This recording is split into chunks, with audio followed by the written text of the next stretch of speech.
In this story, you'll find the happy life of a kind-hearted actor who plays villains and a downtrodden stray kitten who can turn into a human. It was a scene that would surprise even that villainous actor. In a bedroom, a brown-haired man held the thighs of a green-haired boy who had 2 cat ears on his head. A long cat tail extended from below his rear. His hands were clenched tightly. The cat-eared boy flinched, biting his lip as a blush spread across his cheeks and his whole body trembled slightly. The seated brown-haired man was Seo Yong-woo. He smiled brightly and asked, "Have you ever slept with anyone else?" Hearing this, the green-haired boy, Do Hae-dong, propped himself up on the bed. He looked at him with a bewildered expression and said, It's strange." He leaned against the wall, smiling warmly at him, and whispered, "This is my first time sleeping with someone else you know." Suddenly, he reached out, grabbed the boy's shirt, and pulled it up slightly. Yong-woo pressed the fabric to Hae-dong's mouth. Hae-dong's face was still bewildered as he looked at him. Suddenly, he let go of the shirt and sharply turned his head to the side. His cheeks flushed, bright red. He stammered, "Wait a second. I'll turn back into a cat." With a poof, his entire body vanished. The shirt simply fell, making a rustling sound. Something wriggled under the bunched-up t-shirt lying on the bed. Suddenly, a jet. It was Do-hae looking at him with an affectionate gaze as he turned back into a cat one early morning with sunlight filtering onto the street through the falling leaves. There were a lot of people here. The first time they met was on the film set. A voice rang out, "Hey, Yong-woo!" A cheerful young man with light brown hair ran over. It was Sombo smiling brightly at him as he sat in his chair. "Hey, our scene is next. Are you ready?" But he just turned his head away. Flipping through the script, he hastily stood up. As Yong-woo shot to his feet, papers fell to the ground with a thud. He looked at the other man with a cold expression. He held out a black notebook and said, "All set." The director then announced loudly, "Actor Seo Yong-woo, the Tiger Beast Man, a huge tiger with golden eyes." With a sharp, cold look, Seo Yong-woo is a very famous actor who has built his career on outstanding acting skills and a powerful image.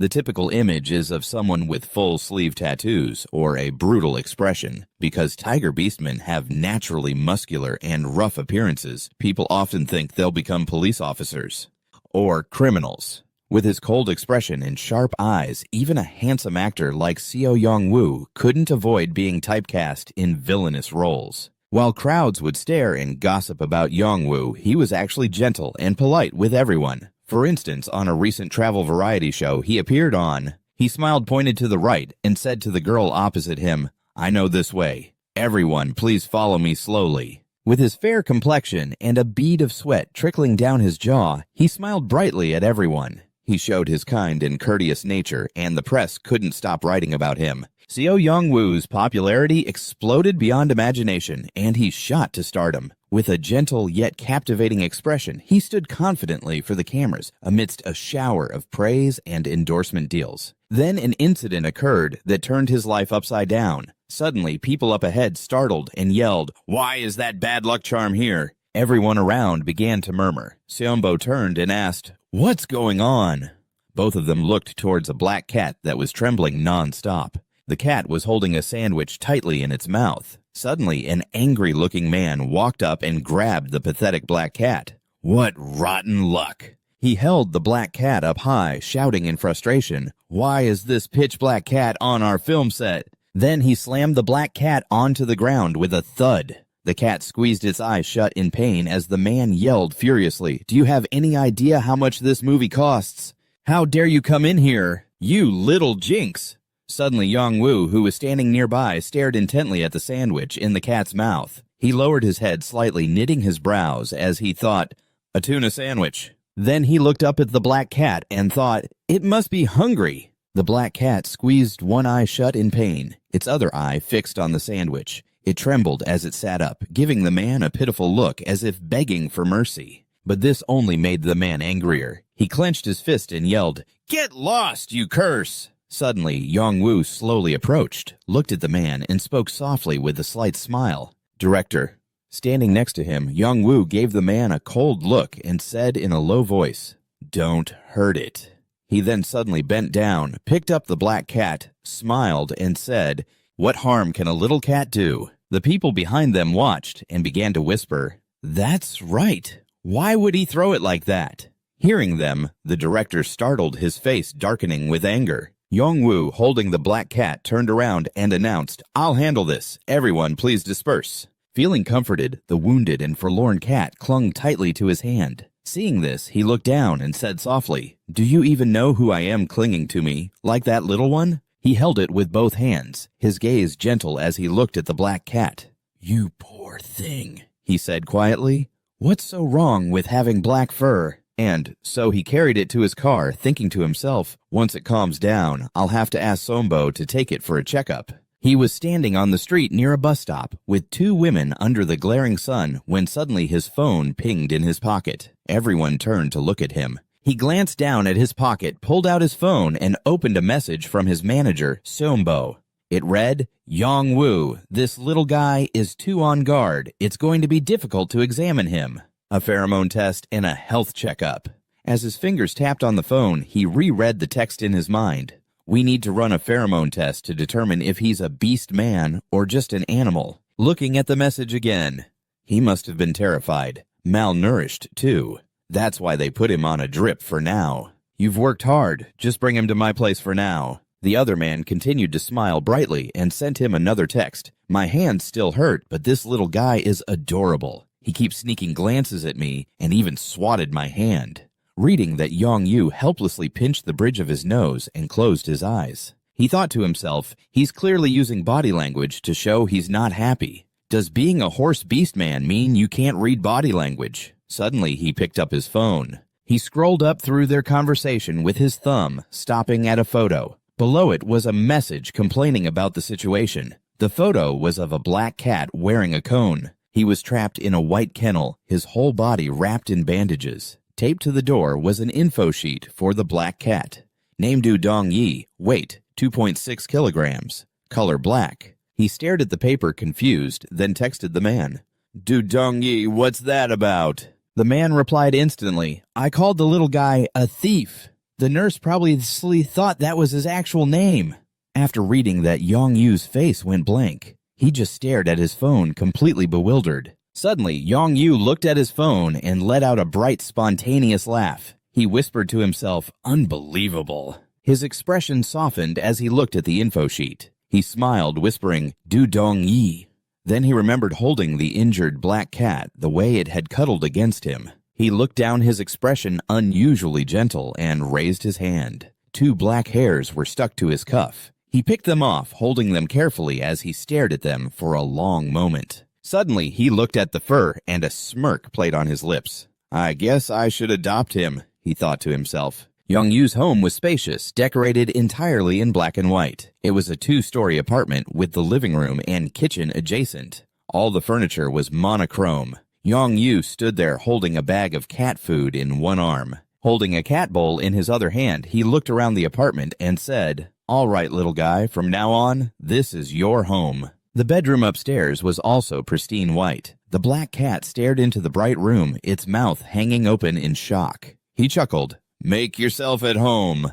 Suddenly, the cat's ears twitched. It was the sound of rattling. The cat turned and saw him pouring kibble into a bowl. The little cat stared blankly at the brown pellets. Yongyu then crouched down, offering the bowl to the cat. "Here, try some. See if you like it." The black cat looked at him hesitantly, then glared at the bowl with an angry look. Extending its sharp claws, it smacked the bowl hard, sending kibble flying all over the floor. Yongyu winced, squeezing his eyes shut. The cat had scratched his hand badly. Noticing this, the cat's ears flattened, and its entire body started to tremble uncontrollably. He thought to himself, "I guess I can't expect us to get along peacefully right after bringing a stray home. Maybe he just needs more time to adjust." He sighed helplessly, picking the kibble off the floor and putting it back in the bowl. He thought, "Since he's this sensitive, I probably shouldn't push it. I'll just give him time to adapt." While living with Yongyu, the cat spent most of its time hiding in corners, watching him and trembling.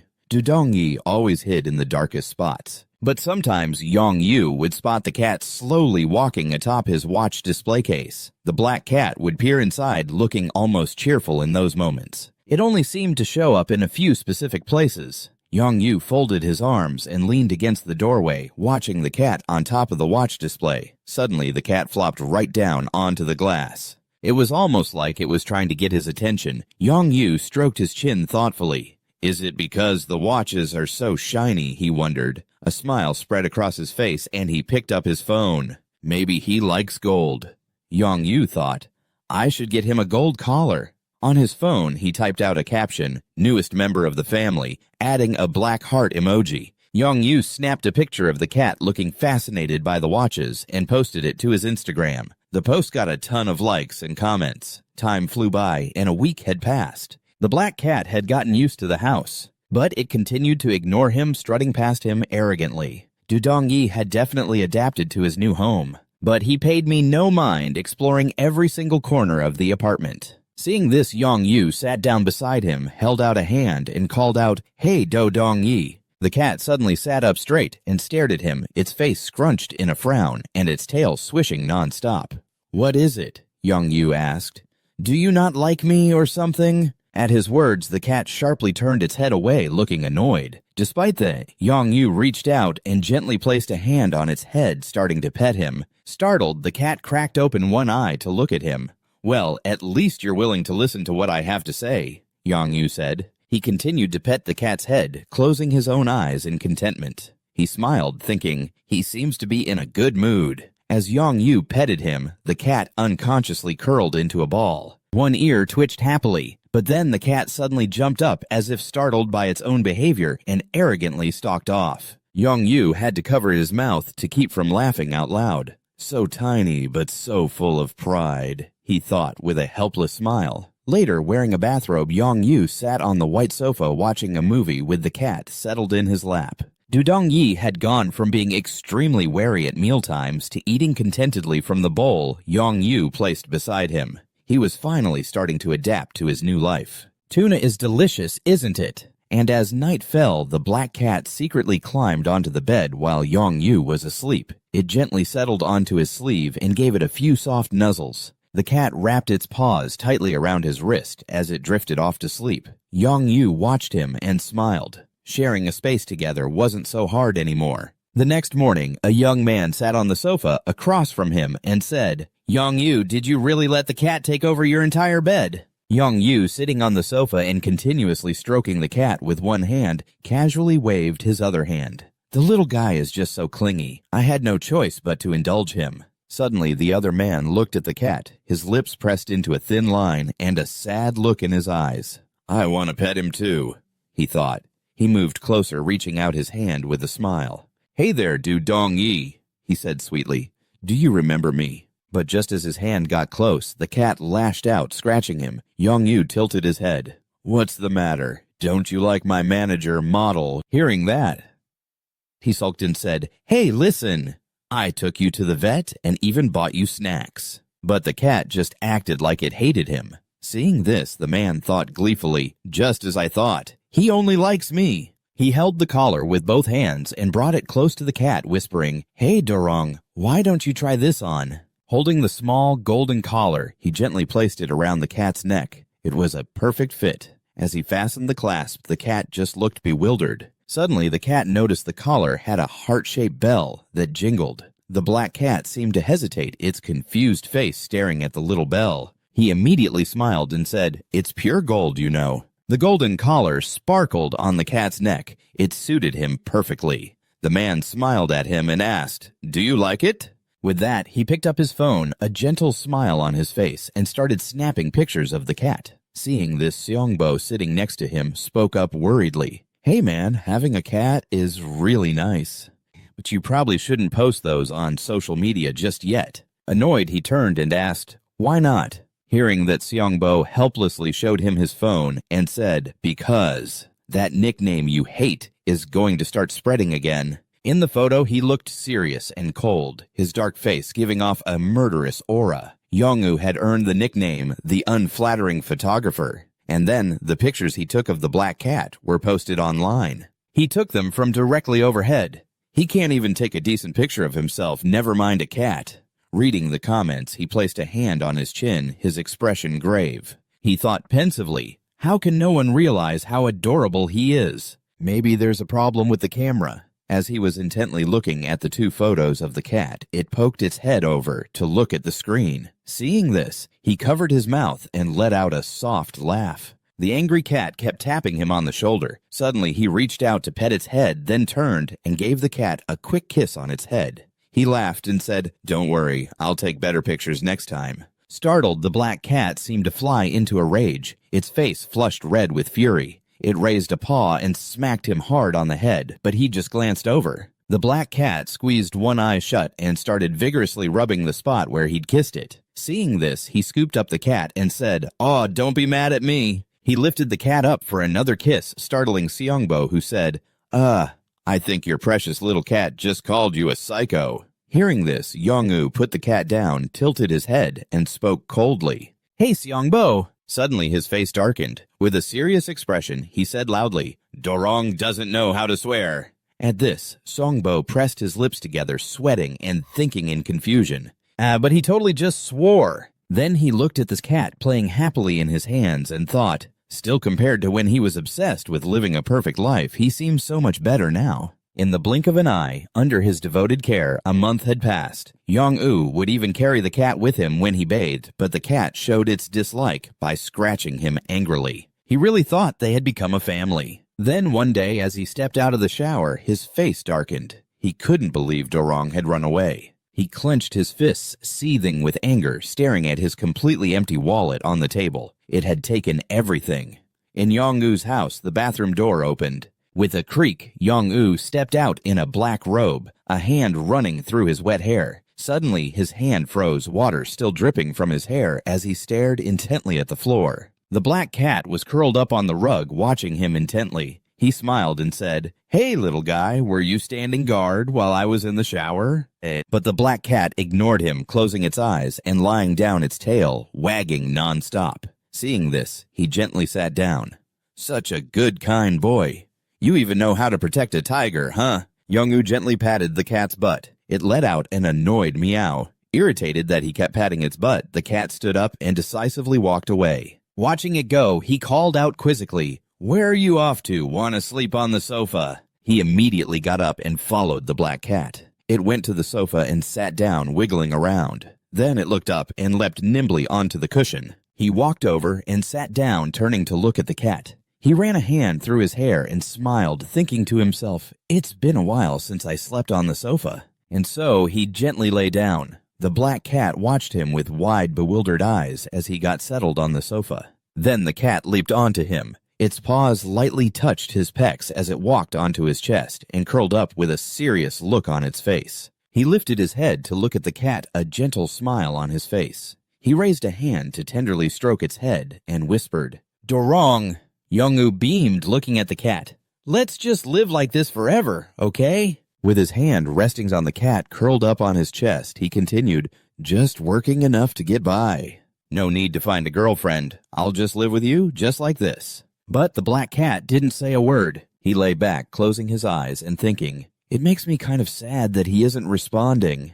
He shut his eyes tighter, thinking, "But I have to sleep, so he'll feel comfortable enough to move." As he lay there with his eyes closed, pretending to sleep, the cat lifted its head. He removed his hand from its body. The cat peeked one eye open, watching him intently, then sat up and began to tiptoe off his chest. Its mouth was set in a firm line.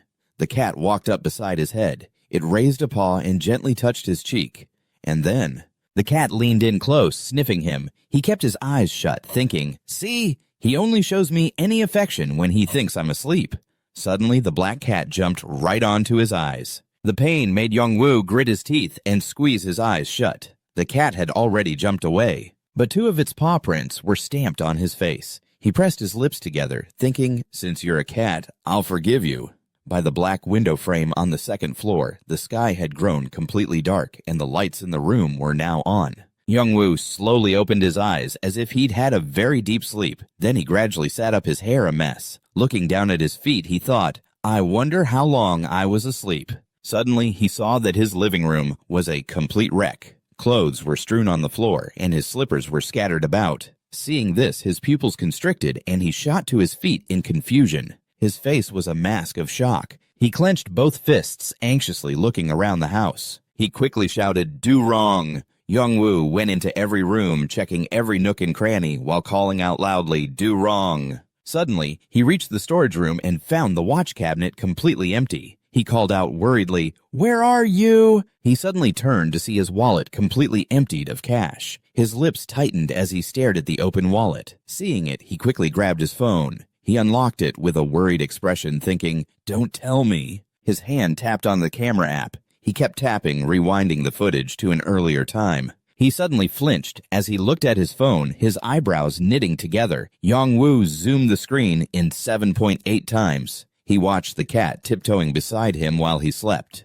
The cat suddenly walked up to him. It reached out a paw and gently touched his cheek. And then the black cat sat still for a moment, watching him intently carefully for a long time. Finally, the cat decided to run past his face. It leaped onto the back of the chair. The black cat then jumped gracefully from the chair to the floor. With a soft thud, suddenly with a small poof, a pair of slender pale legs were standing on the floor. But this person was completely naked, and behind their hips there was a black cattail. The boy suddenly reached up and took off the golden collar. He turned his head slightly to look at him. This boy was the black cat transformed into a human. He had blue-black hair and 2 black cat ears on his head. Seeing this, his face darkened. He was frozen to the spot, his mouth hanging open. He thought helplessly, "My cat is a boy."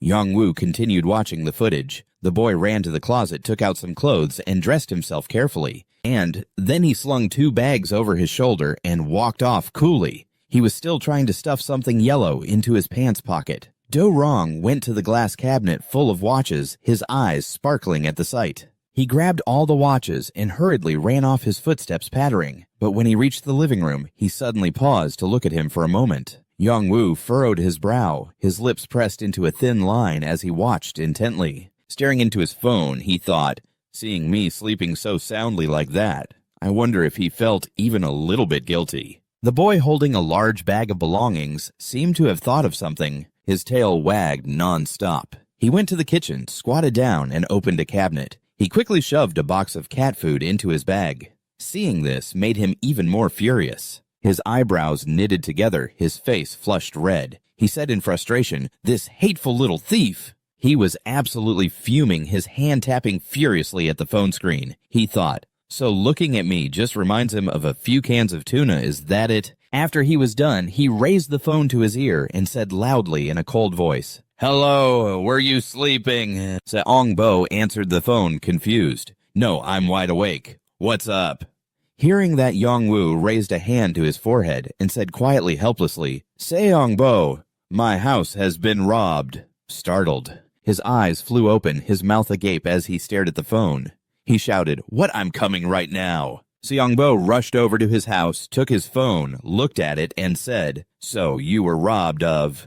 He thought of the gold watch, the jewelry boxes and money, and finally, the blue box of cat food. A Swiss watch, gold jewelry, cash from your wallet, canned tuna. Was there anything else? Hearing that, he stroked his forehead, thinking deeply. The ceramics and art pieces worth hundreds of millions of won are still here. The phone showed a clip of Do-rong with his bag still unzipped.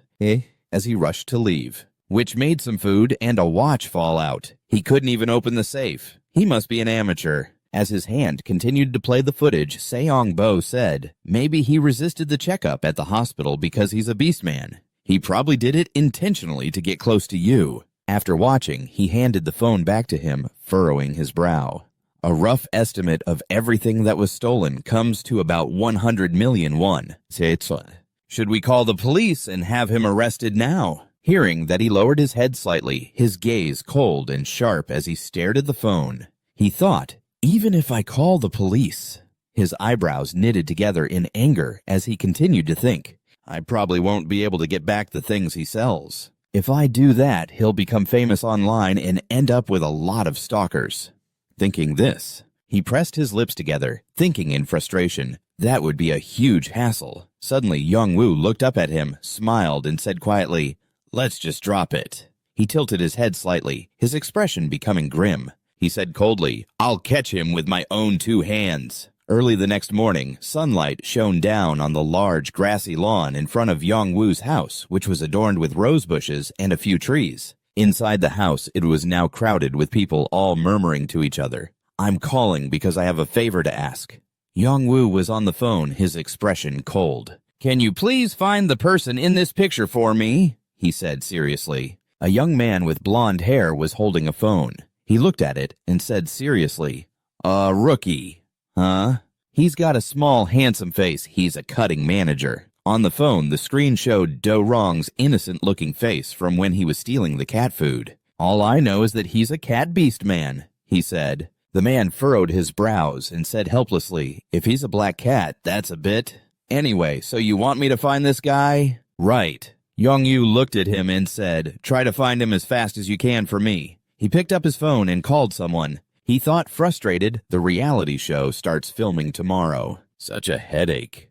Suddenly he seemed to notice something. He lowered his head slightly to look down. With an indifferent gaze, he bent over and picked up the script for the program Mix with Home from the table. Holding the script, he flipped through the pages one by one, thinking, a reality show reflecting the different lifestyles of beastmen according to the characteristics of each species. He sat down staring at the script with a pensive expression. Even though I have to get through my schedule in this state, I still can't stop thinking about that little thief. He remembered the black cat jumping and stomping hard on his face, and he even dared to step on my face, even though he's a conscious beast man. Yongyu recalled him jumping on the white dress shirts, the ones I had neatly folded. He lay down and rubbed against them deliberately, trying to get his fur all over my shirts. When he was sleeping in bed, the black cat had jumped right onto it with a thud. He even ran all over the place while I was sleeping. When he got sleepy, the black cat would hug his wrist tightly and drift off. And whenever he slept, he wouldn't let go of my arm. At this thought, he unconsciously pressed his lips together, his gaze vacant as he looked down. A sudden irritation welled up inside him. His hand tightened, crumpling the script he was holding. He's the first pet I've ever wanted to raise. Suddenly, Zeongbo called out to him, Yong Usi. Zeongbo turned to look at him, holding a cat tower in his hands. He asked, what should I do with this cat tree? I'll just throw it away, okay? Seeing this, his expression turned cold. He said irritably, just move it to a corner for now. Dusk was falling, painting the sky outside in a beautiful orange pink. But all he could think was, I really should have just thrown it all away. Zeongbo held out an iPad for him to see. His expression was serious as he said, Sir, I think the news about the break-in is about to leak. He held the iPad, his hand trembling slightly. Yongyu's face soured as he looked. The iPad showed a title, Watched My Squid Home Today. Sell Yongyu is so handsome, but why couldn't I see Do Wrong in the house? Sell Yongyu's house, that is. I kept looking for him, but couldn't see him anywhere. I thought maybe he was too dark to spot, but even after rewinding several times, I still couldn't find him. 46 comments. Anonymous 1. Maybe this show was filmed before he adopted him. Do Wrong. Anonymous 2. No way you can still see the cat tree in the house. Anonymous 3. And he posted on SNS that he was a new family member. Anonymous 4. Stop guessing. He continued to scroll down. The next title was, A Tiger Beast Man Raising a Cat is Already Hilarious. A tiny little kitty being brought into the house of a ferocious beast. I'm speechless. 33 comments. Anonymous 1. For a long-haired cat to be that skinny. That's serious. Anonymous 2. What CIVK is raising a cat. Anonymous 3. You can see cat stuff in the house, but not the cat, so everyone's curious. Anonymous 4. It's been days and still no explanation. He used to post pictures all the time. And he scrolled down again. More anonymous posts. Title, But is this story actually true? Cats rarely change territories, so cat beastmen are the most extreme group when it comes to their homes. An adopted cat suddenly disappearing without explanation. Did he really see it as a family member, or is he planning to say he sent him to a relative's house? What relatives does a tiger have? At most, their colleagues who meet on holidays. When another animal invades their territory, their instinct is just to chase it away, right? 51 comments. Anonymous 1. You can tell just by looking at his face that he'd do something like that. Anonymous 2. What does his face have to do with anything? Anonymous 3. This feels like racism. Anonymous 4. If you people knew who his father was, you probably wouldn't be saying that. Who? Finally, there was a post with a photo of him, his expression cold. Title: Chairman Kelte John is the former chairman of the Hojeon Group, a tiger beast man. He was once famous for being a gang boss in the Yeongnam area. It's said that he raised his startup capital with land money. After that, he married a woman from a tycoon family and developed it into the Hojeon Group of today. He was that famous handsome guy often mentioned as the most handsome man in the region. Back in the 90s, in 2021, he passed away from a serious illness. Content summarized from Wiki main parts only. 33 comments. Anonymous 1. Oh my god, someone that handsome is CIVK's father. Anonymous 2. This guy used to be really famous. Anonymous 3.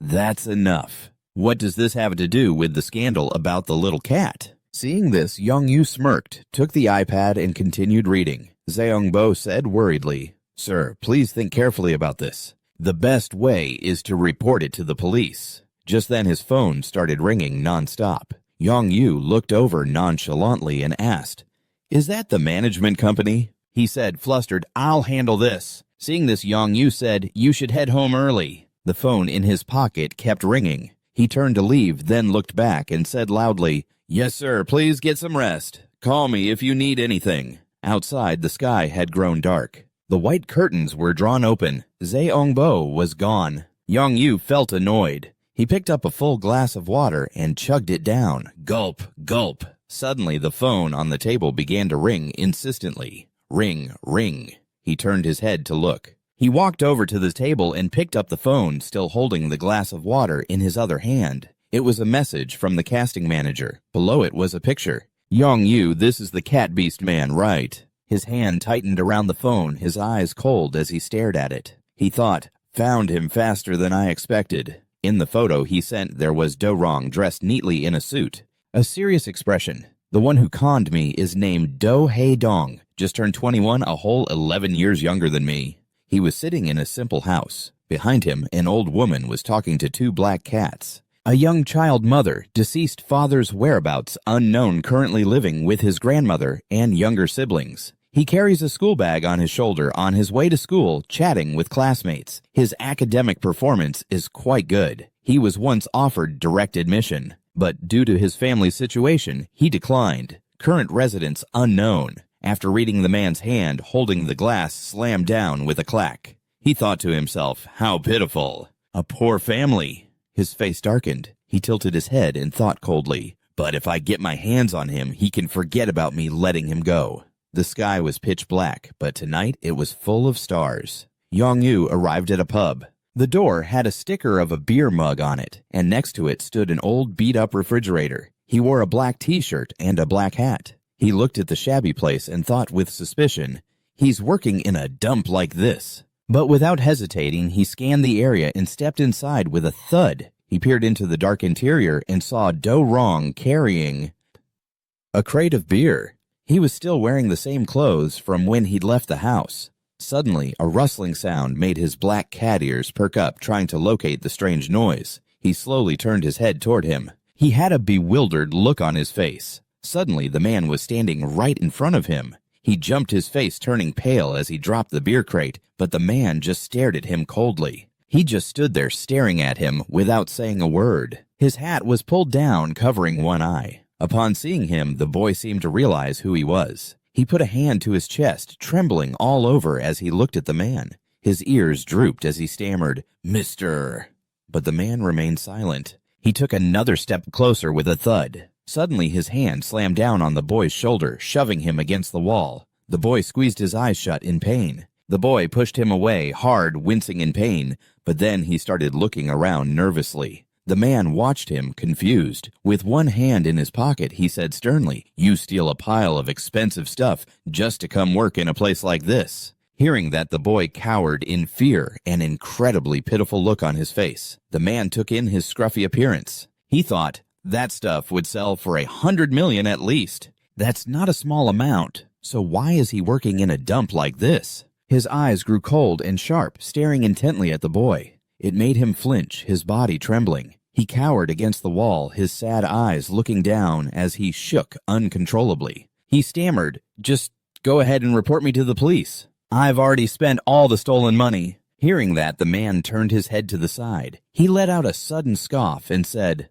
The police, huh? Suddenly, he whipped his head back around his face, twisting in anger. Annoyed, he said, "You want me to follow procedure?" Starting with the whole pretending to be an animal thing. He suddenly moved in closer, his cold eyes boring into the boys as he asked angrily, "Why did you pretend to be a cat? Huh?" Furious, he violently grabbed the boy's collar, making him squeeze one eye shut in fear. The man yelled in confusion, "If you just wanted to steal, why didn't you take the stuff and leave from the very beginning?" "You stayed at my house for a whole month." The boy trembled, saying, "Wait." But the man just tightened his grip. He asked suspiciously, "Did you plan on getting close to me from the start?" The boy's face flushed bright red. Squeezing his eyes shut, he said shakily, "I was sick then. I couldn't turn back into a human." This only made Yong Yu angrier. He yelled, "Answer me properly!" "But do." Rong's eyes stayed squeezed shut as he slowly sagged backward, gasping, "I can't breathe." The man's hand was still clenched tightly around his collar. "He's gonna choke me to death," the boy thought helplessly. His face contorted brows furrowed as he thought with determination, "I have to find a way out of this." Suddenly, his face turned beet red and squeezing his eyes shut, he yelled, "I stayed because I like you." Hearing that, the man's brows knitted in stunned confusion. "What?" he asked. Durong looked pitifully at Yong Yu, his body trembling. He said fearfully, "Even though I was starving and my whole body ached from being thrown. But just being with you made me feel better." Hearing that the man's resolve suddenly faltered, his hand slowly loosened its grip on the boy's collar. He stared at the boy's sorrowful face and asked, bewildered, "Because you like me?" At that, the boy looked down sadly, his lips trembling. I can tell by looking at him that those words just slipped out because he's scared, the man thought. The boy looked up at him and said softly, full of fear, "I'm sorry. Even if you call the police now, I can't explain anything more." But the man just replied, "What good would calling the police do?" Suddenly, he gave the boy a cold look and said, "It would be more convenient for me to handle you myself." This made the boy's face go pale as he flinched in terror. The man's face remained cold as he looked at him. "First, I need to solve this problem," he thought, with a sense of resignation. He said seriously, "All right, fine. For the time being, you'll stay at my place." He then said seriously, "If you do that, I'll act as if the theft never happened." The boy glanced at him with a pitiful look, his ears perking up slightly. He looked at the man confused and asked, "Are you proposing we trade physical favors or something? You're a famous actor, you know. Is it really okay for you to do something like that?" Hearing that, the man lowered his head slightly and let out a deep, weary sigh. He put his hands on his hips. Feeling completely deflated, he squeezed his eyes shut and tilted his head back, thinking, "What on earth am I doing?" Suddenly, he reached into his pocket and pulled out his phone. He unlocked it, held it out for the boy to see, and said, "Look." On the screen was a headline, "Actor celeb Yong Yu suspected of abandoning pet cat. Where is Do Wrong?" He said quietly with a sigh, "If you don't come back, I'm going to be in a whole lot of trouble." Do Wrong stared at the phone screen, his brow furrowed in serious thought. But when Yong Yu put the phone away, "Nate," he suddenly looked down, a hesitant expression on his face. His hands twisted together nervously and his black cattail twitched slightly. He stammered, as his ears drooped. With a pitiful expression and sullen eyes, he spoke softly to him. Suddenly, Dodong looked straight at Yong-U and stammered quietly, "But I don't want to live in the form of a cat." Hearing this, the man looked straight at him. He sighed, then gave a helpless smirk as he looked at the boy, before turning his head away decisively. He coldly said in a loud voice, "Just stop talking nonsense!" As he walked outside, the boy timidly followed behind him. His footsteps were heavy, and he suddenly hesitated, glancing back at the house. The boy pressed his lips together, his eyes sullen. Seeing this, the man turned back and looked at him coldly. He said casually, "What is it planning to resign before you go?" The boy waved his hand, saying, "No, it's not that." He timidly reached out and touched the car door. A faint clinking sound was heard somewhere, and suddenly the boy's hands dropped as he looked down dejectedly. He said worriedly, "No matter what I do, I'll just get yelled at anyway." Hearing this, the man stood still looking at him with a cold expression, saying nothing. The boy opened the door, got in the car, and sat down. The two of them drove to a convenience store. It was already nighttime. Yong-Yu was on the phone. Yu said, "I'm bringing him back now." Yong-Yu's older sister said angrily, "I told you to just call the police." "Why are you bringing a thief home?" but he held the phone to his ear and spoke quietly in a cold tone. "We'll deal with it when I get back. I'm almost there." And then he hung up the phone. Seeing the boy's ears perked up, he said loudly, "There's no food at home. Grab whatever you want to eat." But when he got to the food aisle to choose something touching and looking at each item, the boy hesitated. Seeing this, the man looked at him and let out a helpless sigh. He started walking around, going through nearly all the aisles. He had piled his arms full of food. He thought with resignation, "If I buy everything, he's bound to like something." Yong-yu carried the pile of items to the checkout counter. He dumped them in a heap on the counter. This convenience store had a self-checkout system. He stood there scanning the items, creating a beeping sound. The boy stared at him blankly and said, well... He pulled some crumpled bills from his pants pocket, held out the money with a trembling hand, and said, "Let me pay for it." Seeing this, the man put his hands on his hips and turned his head to look at him. He said irritably, "Hey, kid." The boy replied, "Yes." Suddenly, the man placed his hand on the boy's head and pressed down hard, making him shut his eyes in pain. The man said, "Don't put on an act." But the boy raised both hands to fiddle with his ears and hair. His face was dejected. After buying the items, the two of them went outside and got into a black car. The boy slowly pulled the seatbelt and fastened it, still holding a bag of items. As he drove, the man asked, "Your name is Do Hae Dong, 21 years old, right?" Hearing that, Do Dong turned to look at Yong-yu suspiciously and said angrily, "Did you have someone follow me?" Hearing this, the man got angry and thought irritably, "What does he think I am, a gangster or something?" But he just said coldly, "From now on, I'm still gonna call you Do Dong." The boy turned his head to look at him confused and said, "But my name is Do Hae Dong." The man said firmly and loudly, "I'm already used to it." Hearing that, the boy turned his head away. He looked out the window and sighed in frustration, saying, "Whatever you say, sir." The man winced, thinking helplessly, "He's calling me sir."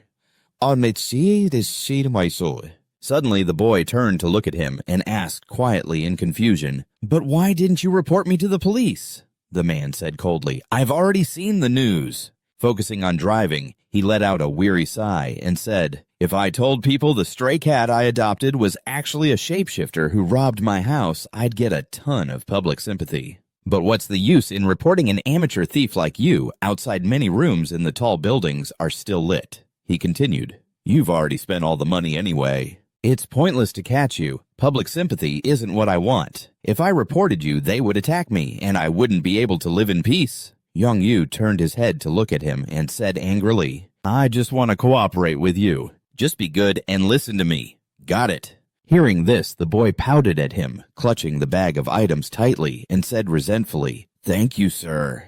Suddenly, he turned to look out the car window. He mumbled to himself, "This is just like in the movies." Hearing that, the man asked curiously, "You've seen my movies?" The boy answered decisively, "Yes, the one where you played a murderer, The Dark Road, I think." The man glanced over at him and said coldly, "You mean that movie where I played a killer?" He remembered a scene where he, with a perverse smile, was talking to a child. That movie did have a scene where the killer lures a kid back to his house. Suddenly, the boy sat up straight and looked at his reflection in the car's side mirror. He said, "You were a great actor. It was like you were a real psychotic killer." The man said irritably, "You look a lot like a victim you know." Hearing that, the boy's pupils constricted. He flinched and slowly turned his head to look at the man. The man said coldly, "Coward." They both arrived at Yong-yu's home. On the second floor, the lights were on. Suddenly, a voice rang out, "You crazy bastard!" His sister, a woman with brown hair, stood ramrod straight, with her arms crossed, and furiously yelled at him, "What are you trying to be a sugar daddy now?" She was the CEO of his management company and also his biological sister. Seeing her, Yong-yu turned and pushed Do Dong inside the room. He whispered, "I'll handle this.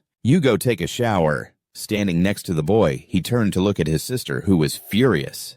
Yong-yu stood up straight, looked at her, and snapped, "Stop with that ridiculous talk about keeping someone." Hearing that she became even angrier, looked at him and shouted, "I've never touched anyone. He's not even my boyfriend." But he just growled at her in fury. He grimaced and said, "It doesn't matter who you know or who you care about. Just stay out of it." She replied helplessly, "Go ahead and say that in public. See if anyone believes you." Appeasing public opinion by bringing a thief home. It sounds ridiculous already. Mr. Yongwoo put both hands on his hips, annoyed. So what if it is? What can we do now? Mr. Seo's car quickly pulled up between them. You two, please calm down. But she just spoke louder. I already told you, just find a cat that looks exactly the same. Long-haired cats might be rare, but black cats are easy to find. He said angrily, what kind of nonsense are you talking about? Suddenly, he burst out in frustration. Are you trying to trick your way through this? Beastmen have very sharp eyes, you know. She continued, just find one that looks identical and they'll... Hearing that, he retorted, so what? You and I look alike, but people can still tell us apart, can't they? Do-young stood at the door of the room, biting his lip as he listened to them argue. Hearing that she sighed in frustration and said, at most you can only keep him until the show is done filming. After it's over, you have to do as I say. But he just scoffed and said, as you say.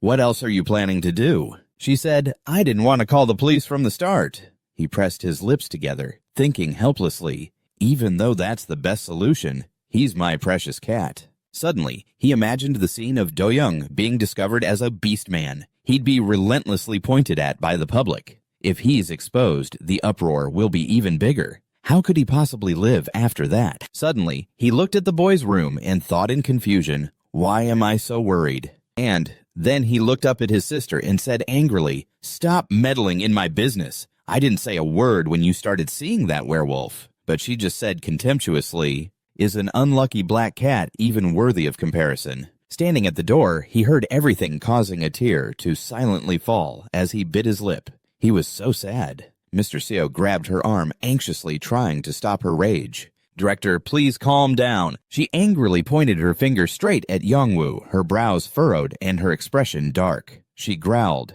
if you still have your wits about you, contact me tomorrow. This is my final warning to you. This time she was truly furious. But Yongwoo remained incredibly stubborn. He was headstrong and refused to yield to anyone, his eyes shooting daggers at the two of them. Then he said in a low, hoarse voice, both of you shut up and get off my property, now!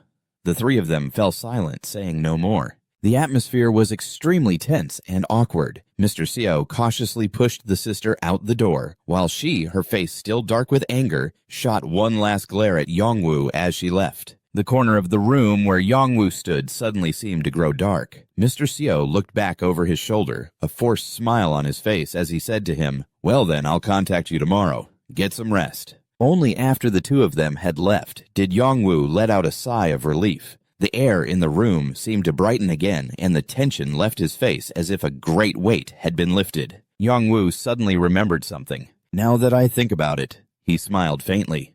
Why has the bathroom been so quiet this whole time? He looked towards the bathroom door. The brown wooden door remained silent without a single sound. Yongwoo quietly approached and knocked gently as if any loud noise could shatter something inside the room. He called out softly, Do-young, behind the door.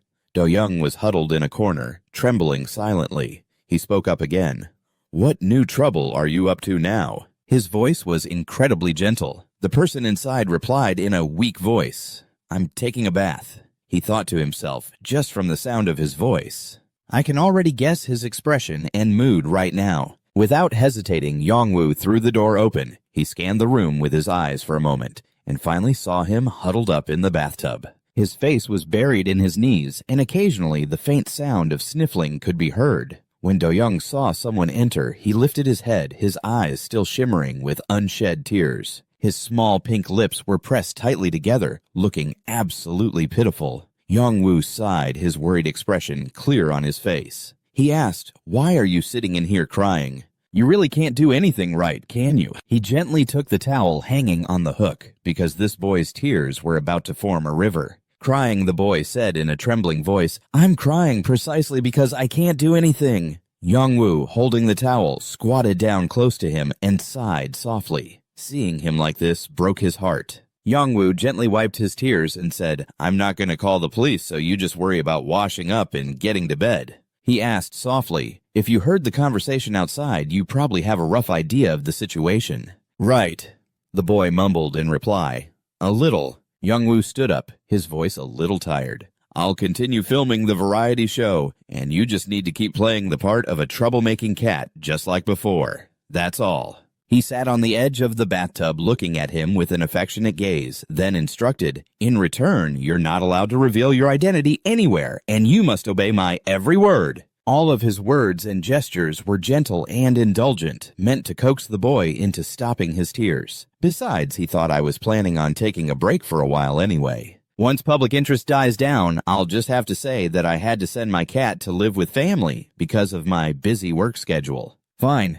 If this kid were a real cat, I'd probably raise him until he grew old. Even though he's a beast man if he really wasn't a thief, I think I might have developed feelings for him. Beast man to beast man. His face is pretty much my type too.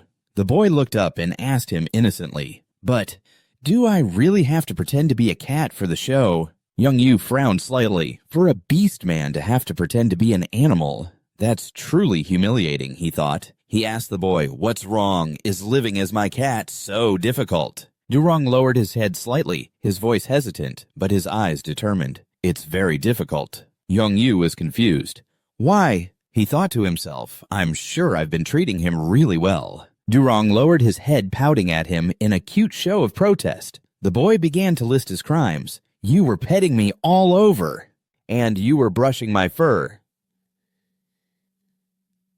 Then you suddenly picked me up, put me on the bed, and made me sleep with you, and then you even kissed me out of nowhere. One time, you even asked if anything was growing on my chest, and you stared really closely. What do you mean, is anything growing there?"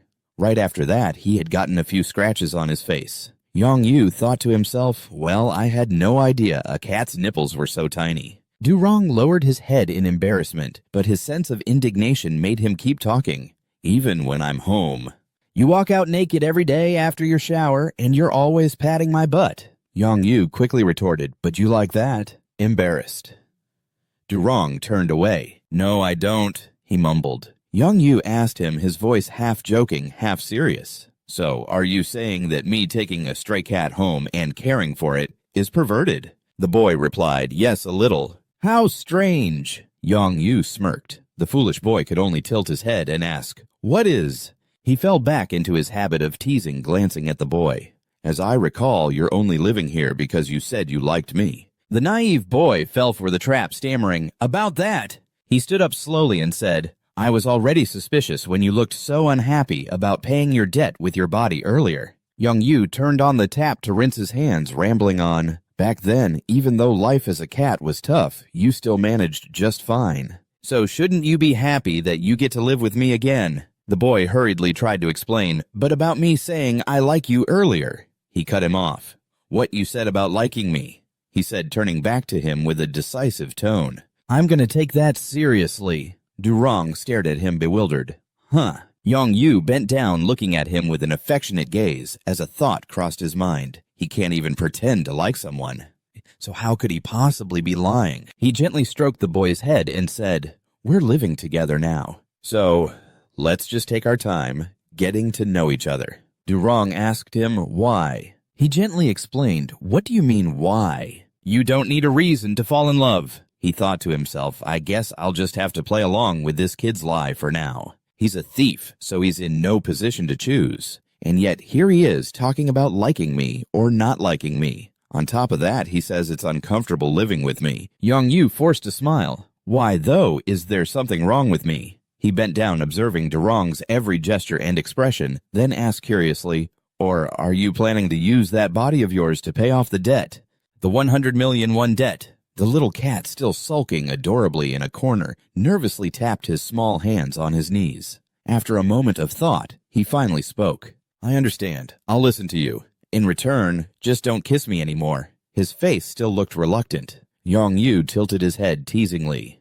"It seems you prefer to take things slow, huh?" Realizing he was being teased, Durong turned and scowled at him. Yong Yu found it so cute that he couldn't help but smile. He stood up straight and crossed his arms. His face was pensive while Durong sat snugly in the bathtub, still pouting. Suddenly, he turned the tap on, again looked over at Durong, and asked, "You said you'd listen to me, right?" The boy looked bewildered. "Yes." He cupped some water in his hand, brought it close to Durong's face, and said, "Then hold your face out for me." The boy was a bit curious. "Huh." Then he splashed the water right in Do Rong's face, startling him into yelling, "Sir, I was wrong." He was deliberately teaching this stubborn kid a little lesson. "Sit still, little one."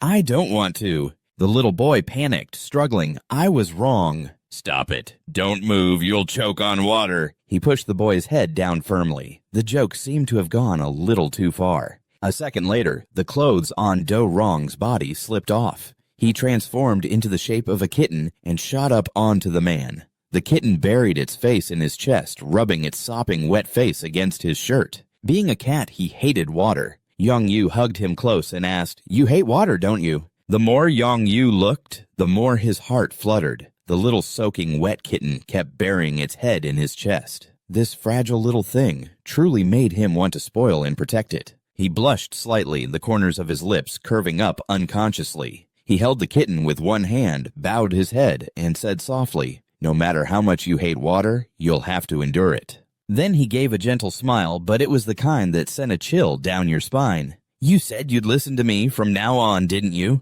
Yong-yu held the kitten up. "Do." Rong's face was utterly pitiful.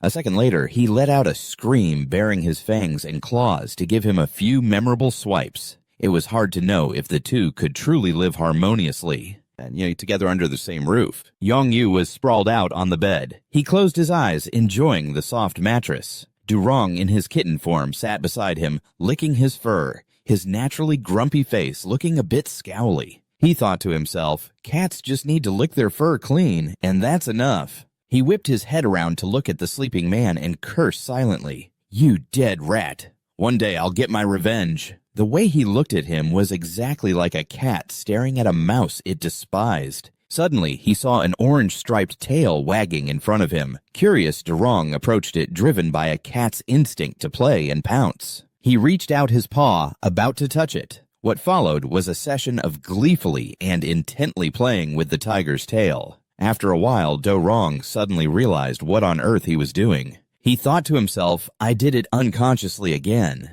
He looked up and saw Yong-yu was still fast asleep, but still he wondered to himself, "Are you really planning to date me?" He sat there staring at him and wondering, "I can't believe I have to pretend to like a tiger like this." He remembered the time before when he was with his grandmother. That day, he had given her a large black backpack and said, "Grandma, take this money. After you pay off the debt, please don't look for me for a while, okay?" He had been so sad to leave his grandmother, but there was no other way. It was a constant pain in his heart. He lowered his head, slightly scowling as he thought, "Well, at least the police weren't called. That's lucky enough. How could I ever pay back 100 million anyway?" He reluctantly glanced over at Yong-yu and told himself, "I just have to pretend to like him." But to think he dared to come get me without even needing the police. He curled up beside the man's arm, deep in thought, as all these worries flooded his little brain. Could it be that he has some feelings for me? Probably not right. Though he was exhausted and restless, after snuggling close to his arm, he gradually felt a sweet warmth and drifted off to sleep, without even realizing when. And, just like that, the two of them spent a peaceful night together. The next morning, Du-Rong had turned back into a human. He had just woken up and was walking down the stairs, still rubbing his eyes. Yong-yu, busy in the kitchen, saw him and asked, "You're up." He caringly asked him, "How does it feel to be home?" Du-Rong replied, "It's great." The first thing that caught his eye was the fresh tuna on the cutting board. Du-Rong exclaimed in awe, "Is that tuna?" Yong-yu chuckled and said, "The moment you see tuna, your eyes soften right up, don't they?" Afraid he might get hurt, he warned him, "Just sit over there. It's dangerous." Du-Rong became a bit serious and cold again. "Just pretend I don't exist." Yong-yu said firmly, "Sit." Du-Rong pouted and went to sit on a chair, feeling a little resentful. What a tyrannical tiger. He sat huddled on the chair, his gaze fixed on the kitchen, watching Yong-yu intently as he busied himself with cooking. As Yong-yu sliced the meat, he said to him, "Du-Rong, from now on, just answer my questions with yes or no."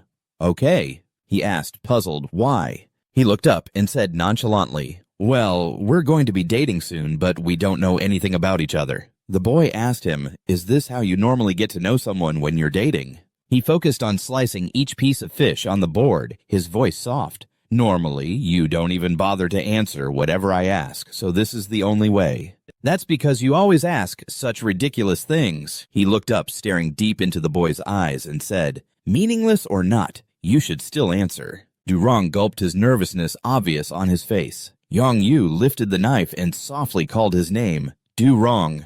His eyes are as sharp as the knife in his hand.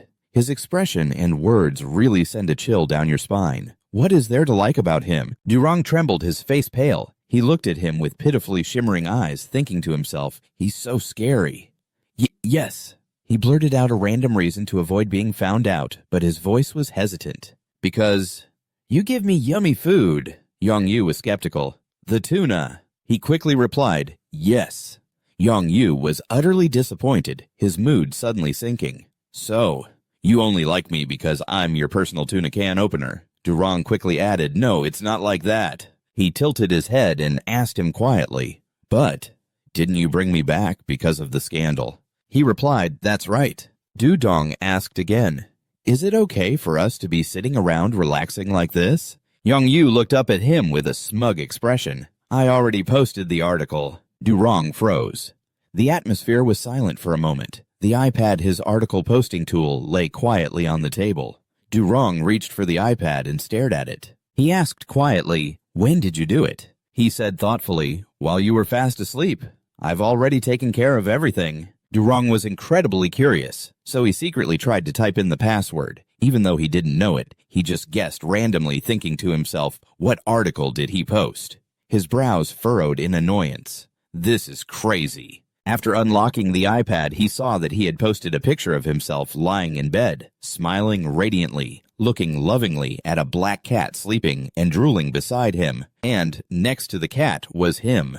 He stared at the ugly, secretly taken photo of his own sleeping face, teeth bared. Durong exploded with anger. He spun the iPad around to face Yong-yu. He pointed directly at the screen and demanded, today's top post. Hey you, what is this picture? Yong-yu wasn't the least bit flustered. He even smiled and whispered softly, you're much cuter in real life, aren't you? Durong's face flushed bright red. That's not the point. It was as if volcanic flames were erupting from the little cat, threatening to burn everything down, a fire that ordinary water could never extinguish. He thought foolishly to himself, you only know how to take good pictures of yourself. Trending post. Title, Cat Durong was only isolated to avoid stress due to illness. Rumors of abandonment are false. Posted 4 hours ago, actor Seo Yong-yu stated, I was just hesitant to say anything. Durong was sick. Now he's gradually recovering and adapting at home. He also added, Durong is small and thin because he's a very picky eater, so I have to work hard to prepare each meal for him. Actually, I care about him more than I care about myself. Included were many photos of food showing how much he cared. Source, Seo Yong-yu's social media. Comments, 256. Anonymous 1. Where are all the people who were cursing out Seo Yong-yu now? Anonymous 2 write, if you were hiding the cat, you'd have to hide all its stuff too. That's a bit strange. Anonymous 3 filming sets are noisy, so it's stressful for cats. Isolating him was the right thing to do. Anonymous 4. But why does the cat look like he just got back from a week of hard labor? Title, the handsome guy plus cute cat combo is amazing. I think this is the first time I've seen Seo Yong-yu smile. It's so weird. Comments 58. Anonymous 1. He's still handsome even in a picture like that. Anonymous 2. His visuals are insane. Anonymous 3. His fair skin and facial features totally steal the show. After staring at the post for a while, he realized that in just one day, public opinion had completely reversed. Miraculous. He then switched back to sulking mode. Even so, why'd you take such a bad picture of me? Suddenly, Yong-yu held up a piece of fresh, juicy red meat in front of Durong, trying to tempt him. Durong's 2 cat ears twitched slightly, seeming to react immediately to the piece of meat. After chewing the piece of meat deliciously, Durong's face suddenly turned rosy again. So yummy. Yong-yu suddenly took a napkin to wipe his face and said, is the flavor a bit strong for you? Durong pushed Yong-yu's hand away. Let me wipe it myself. He gently rubbed his eyes, thinking to himself, doesn't he hate me? I was prepared to be hated. I thought it would be really difficult. Why is he being so nice to me? He kept watching Yong-yu's form as he focused on cooking. Then he wondered to himself, The kitchen, with just the two of them, one cooking, one enjoying the food, was so peaceful and warm. Yong-yu spoke up. The variety show starts filming in about a month. He thought to himself, I think we filmed twice. The first time is also in a month. He expressed his desire to go out with him, saying, So, how about we take this opportunity to go on a date? Durong was both surprised and flustered. A date? He explained gently, People already suspect that I abandoned you. So when we're on air, we have to show everyone how close we are. Durong lowered his head sadly. So he's only being nice to me because of public opinion. He said firmly, But we don't need to go on a date to get close. Yong-yu protested, Then how do you plan to act close on the show? Durong stubbornly retorted, We can just pretend to be close. Yu gave a faint, meaningful smile. He exposed him sweetly. Your acting is worse than a rickshaw driver's.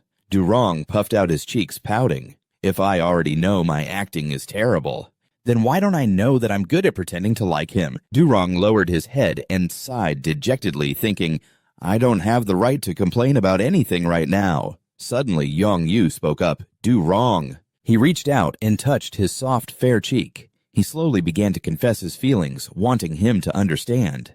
I'm getting a little tired of playing the villain. So with this opportunity, I didn't play it.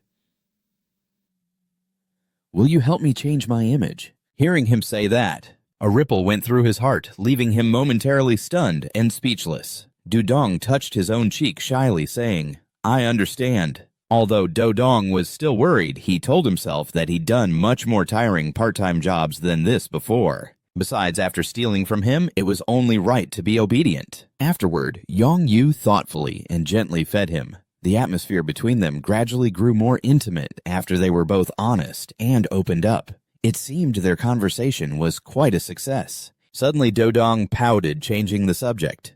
From now on, you have to let me take pictures to post on social media. The little guy was still very concerned about that post. He found him so adorable that he couldn't help but let out a laugh. Fine, whatever you want. Then he asked caringly, Have another bite, okay? Dudong obediently replied, Okay. After the clarifying post was made, public opinion completely flipped, and for the next few days, Yang-yu was extremely busy. Headline, Turns out celebrity Yang-yu didn't abandon a cat, but was quarantining it. Yeah, well, it's better to quarantine it than to let it get stressed out from filming with a noisy crowd. Comment, 27, Anonymous 1. What do you mean abandon? The cat is sleeping right next to celebrity Yang-yu. Anonymous 2, I want to be raised by him too. Yong-yu intentionally rearranged his schedule to spend time with Hae-dong, but to Hae-dong, it was all like someone else's business. He paid no mind to whatever Yong-yu said, so he was only ever happy when Yong-yu brought home delicious food after finishing his schedule for the day. And every day, the same scene would repeat. He'd get his claws stuck in the scratching post and have to be helped out. Stuck again, huh? When Yong-yu got home, he wanted to take a shower. He didn't forget to tell the mischievous little cat, I'm going to take a quick shower. Don't get your claws stuck in the post again. Okay. The little cat worriedly asked, What about dinner? Animals can't speak, so they use body language to communicate. Therefore, in Yong-yu's eyes, he just thought the cat was meowing. He had no idea that the cat was feeling hungry. The door closed coldly, leaving behind a grumpy little cat, annoyed that no one understood him.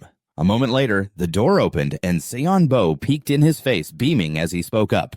Hello, are you here? Glancing around, he only saw the little cat. He was holding several colorful, cumbersome-looking bags. He walked closer to Dodong and said, There you are. He held them up and said, Mr. Yang-yu asked me to bring these for him. Sun-bo kept looking at the cat and chattered on. You can understand everything I'm saying now, can't you? I'll come a little closer, okay? I even brought you some clothes. The little cat just stared blankly at the bags, silently thinking, This all looks so expensive. As he took the items out, he added, He even bought you a wig. Dudong's eyes lit up, glued to the bags. He couldn't hide his excitement. His little tail kept wagging back and forth. A second later, Dodong suddenly pounced on the pile of bags, much to Seon-bo's surprise. He crawled into one of them. So confusing. Seon-bo was about to say something, but he found it awkward to address him. Should I call you Do-rong? The little cat couldn't argue, so he could only endure it silently. My name is Hae-rong, you know. He held up a black t-shirt in front of Do-rong with a radiant expression. "These are all your clothes, Do-rong. I was worried you wouldn't like to wear them, so I bought them a size up. Is that okay?" Do-rong felt helpless. As expected, he didn't understand cat body language. The little cat was still on guard, unable to trust him. The person in front of him just stayed hidden behind the bag, observing his every move. He's not a bad person. He's just being overly attentive, which is making me a bit uncomfortable. He cautiously stepped out, staring blankly at the pile of clothes on the floor. The clothes were all brand new and looked quite expensive. The colors were also very elegant and pleasing to the eye, mostly simple t-shirts. They were folded very neatly. Do-rong thought to himself, "Are all of these mine? Why buy so many?" Seonbo was still enthusiastically sorting the clothes, smiling and chatting happily with Do-rong. "Even if it's a bother, you have to try them on later, okay? Young-woo picked all of these out. If you don't wear them, he'll probably put them on you himself." Hearing Seonbo say that, Do-rong was completely stunned. Did that guy really do that? Seonbo held out a pretty black bow-shaped hair clip. "There's a hairpin too, you should try it. You're home now anyway, Do-rong. Just be comfortable with me." As he spoke, he gently placed the hair clip on his head. Do-rong kept pawing at the clip on his head with his short little legs, looking a bit annoyed. But of course, he couldn't tell Seonbo how he felt. Seonbo found him very cute and special, grabbing his front paw and exclaiming, "A cat's toe beans! And they're purple too." Needless to say, the feisty Do-rong immediately gifted him a bite mark on his index finger for that action. He yelped in surprise. Just then, Young-woo walked out of the bathroom and said in a stern voice, "He's telling you he's uncomfortable. You should learn to read a cat's body language." Poor Seonbo's eyes welled up, but we were getting along.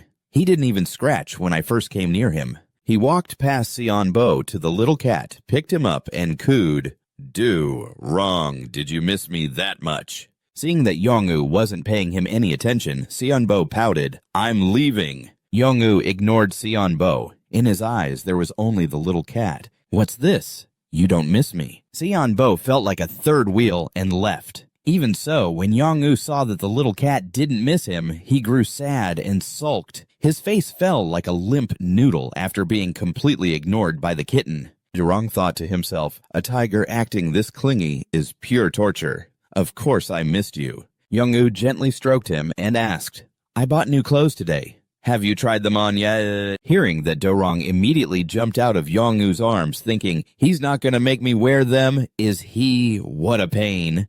Young-woo, amused, teased him, "Let me put them on you." Do-rong shot him a sharp glare. "Absolutely not, Poof." Suddenly, the little cat transformed into a person. Young-woo gently draped the shirt over him. Then he leaned in close and said, "Let me pick out your clothes for you, okay?" "I don't need you to. I'll pick them myself." Do-rong pouted. Then Young-woo handed him the t-shirt and asked, "Is there anything you want to do with the person you like?" The boy fiddled with the hem of his shirt, his voice hesitant. "I just want us to respect each other's territory, each doing our own thing in a shared space." He bowed his head, his voice a bit reluctant. Young-woo seemed annoyed. "And you call that a date?" Do-rong said, "For a cat that is a date." Young-woo was firm. "Not for a tiger. Pick something else." Do-rong was stunned. "I should probably think of somewhere safer." He looked up at him and said, "I want to go somewhere quiet, with just enough people, somewhere open and peaceful." Then he gently gave in to him. "All right, let's go get something delicious to eat. As long as you like it, I'll go along with whatever you want." But Do-rong was still a bit annoyed. "You just picked the place you wanted to go, didn't you?" The bright sunlight stretched across the wide highway. Young-woo and Do-rong's car sped along the road, heading toward a mysterious, unknown destination. Do-rong sat in the car, looking out the window with a puzzled expression. He thought to himself, "Where are we going?" Young-woo glanced at him and asked, "But why did you bring so much canned tuna?" The naive little fool honestly replied, "Because it's delicious." Young-woo burst out laughing. "Honestly?" He asked in a serious tone, "So what did you use the money you stole for?" Do-rong lowered his head slightly, unable to hide his gloom. It seemed to be an awkward question. Seeing how hard he worked at the tavern, he probably didn't use it for himself, did he? He gripped the steering wheel, his heart aching. The boy hesitated but finally spoke up. "Because my family is in debt, I had to pay a little back first." He asked in surprise, "Debt?" Do-dong nodded gently. The boy mumbled, "I'm not telling you this to get your pity or forgiveness." He replied, "I know." The air between them was a little awkward. He said, "You're telling me because you're paying the price for stealing, aren't you?" After that, he reached out and gently patted his head as if to soothe and comfort him. A cat would never do something it hates no matter what. And yet he's telling me his private business and still following me. That's actually commendable. I don't like him pretending to like me, but when he tries this hard, how can I possibly hate him? After a long drive, the two of them finally arrived. From the outside, it looked like a magnificent villa, made even more dreamlike by the bougainvillea-covered trees. The many shades of pink, along with the rays of sunlight shining through, made one feel warm and peaceful, perfectly suited to Dodong's earlier request. He followed from behind. He looked around in awe and then asked, "Is this a museum?" He gently replied, "No, it's where I brought you to eat." The boy tilted his head in confusion, wondering to himself, "Why would he bring me to a place like this?" The innocent little kitten asked, "Sir, don't you have any friends?" He answered nonchalantly, "A tiger doesn't need friends." He turned his head back and asked, half joking and half serious, "What about you? Do you have any friends?" "I'm a cat," he said seriously. The man teased him, "Oh, really?" "Of course not." Dodong pouted. After a moment of bickering, they both fell silent. Yang Yu strode ahead quickly, feigning annoyance, and when Dodong saw him speed up, he foolishly hurried to follow. The room was incredibly luxurious, sparkling clean with ivory white walls. Along with delicate winding patterns, all the decorations were placed elegantly and appropriately. Yang Yu sat calmly glancing over the menu while Dodong just stared at him. Dodong looked over to find him sitting right next to him, not across from him, and immediately asked, "Sir, why are you sitting here?" He replied nonchalantly, his voice tinged with sarcasm, "Why not?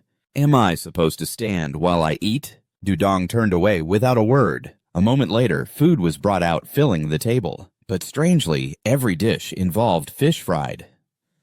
Fish in sauce salmon. He was being so generous and considerate to the little kitten. It seemed the cans of tuna the boy had brought with him wouldn't be getting opened. Dodong ate with relish, his eyes sparkling and his cheeks puffed up like a blowfish. The door creaked open as someone stepped into the room. It was the owner of the restaurant, who looked quite young. She had a bouncy shoulder-length bob. She spoke cautiously. "Mr. Yang Yu, I heard you finished filming." "It's been a while since I've seen you." The owner then asked, "Is the food to your liking today?"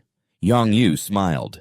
"This place always exceeds my expectations, so of course it's delicious." The atmosphere between the two was very harmonious. The owner laughed and said naturally, "Director Kim has been stopping by recently, you know." Yang Yu also responded enthusiastically, "Is the director doing well?" "It's been so long since I've seen him." Meanwhile, Dodong sat there like a third wheel, looking completely dejected. Suddenly, the owner noticed Dodong and seemed to realize something. "This is my first time meeting this gentleman, isn't it?" she said. "Since it's autumn, we've prepared some seasonal dishes. Do you have any particular favorites?" Dodong timidly replied, "No, anything is fine."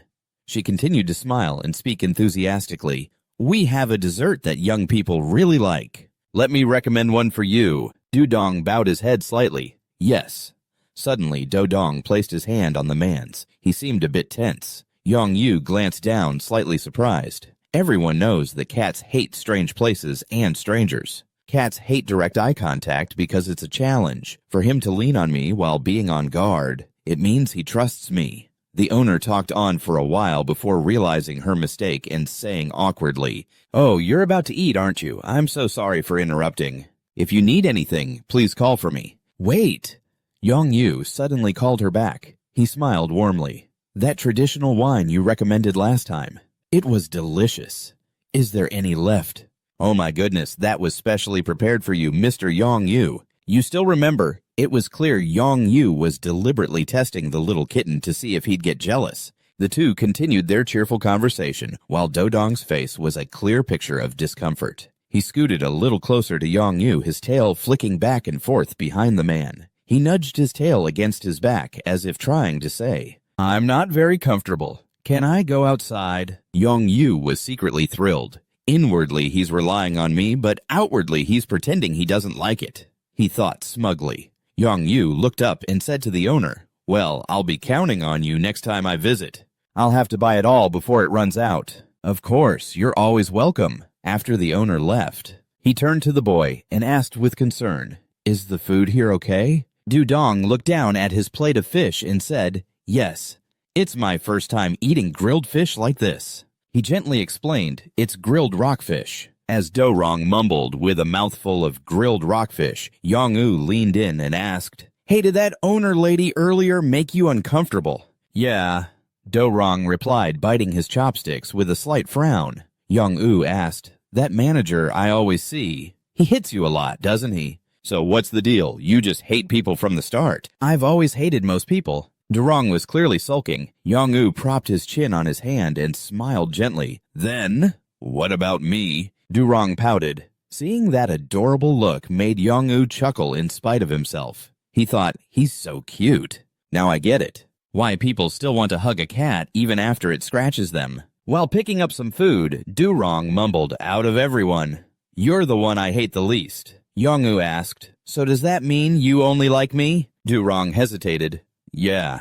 Yong-u lowered his head, feeling both shy and delighted. He thought to himself, "For a cat, that's basically a confession, isn't it?" Suddenly, Yong-u threw his arm around his shoulder, making Do-rong jump. Yong-u chuckled to himself, a light blush on his cheeks. He even jumped. Finding him so fragile and cute, Yong-u instinctively reached out with his index finger and poked him on the cheek. Just a little poke. Annoyed, Do-rong puffed out his cheeks and without hesitating turned and chomped on his hand. It stung a little, but even as he was being bitten, Yong-u thought, "The more he bites, the more I want to pet him. What am I going to do with him?"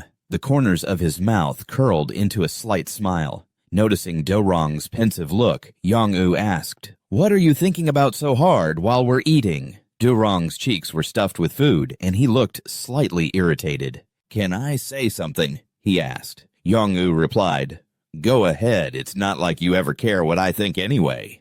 Do-rong shot him a sideways glance and said, "You seem to really like drawing attention to yourself." Yong-u laughed out loud. "That's right.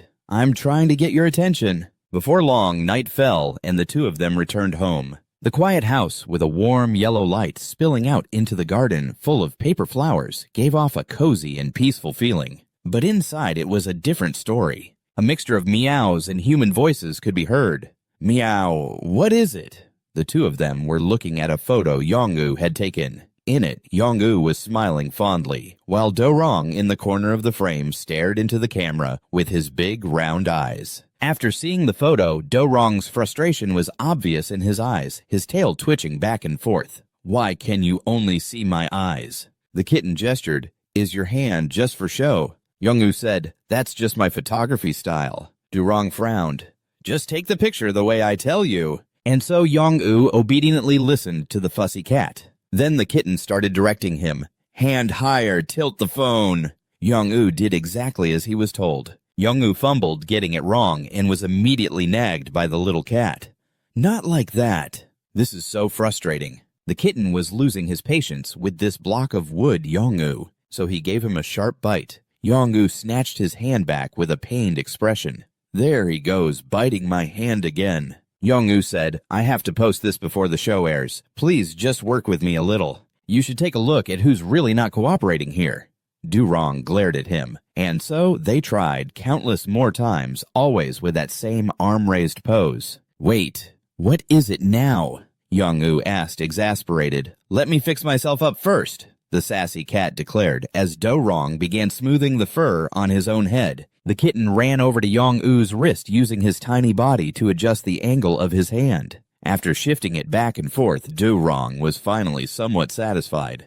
"Okay, that's good." Yong-u smiled at him and said, "You know you sure do talk back a lot when you're a cat." He ruffled Do-rong's hair.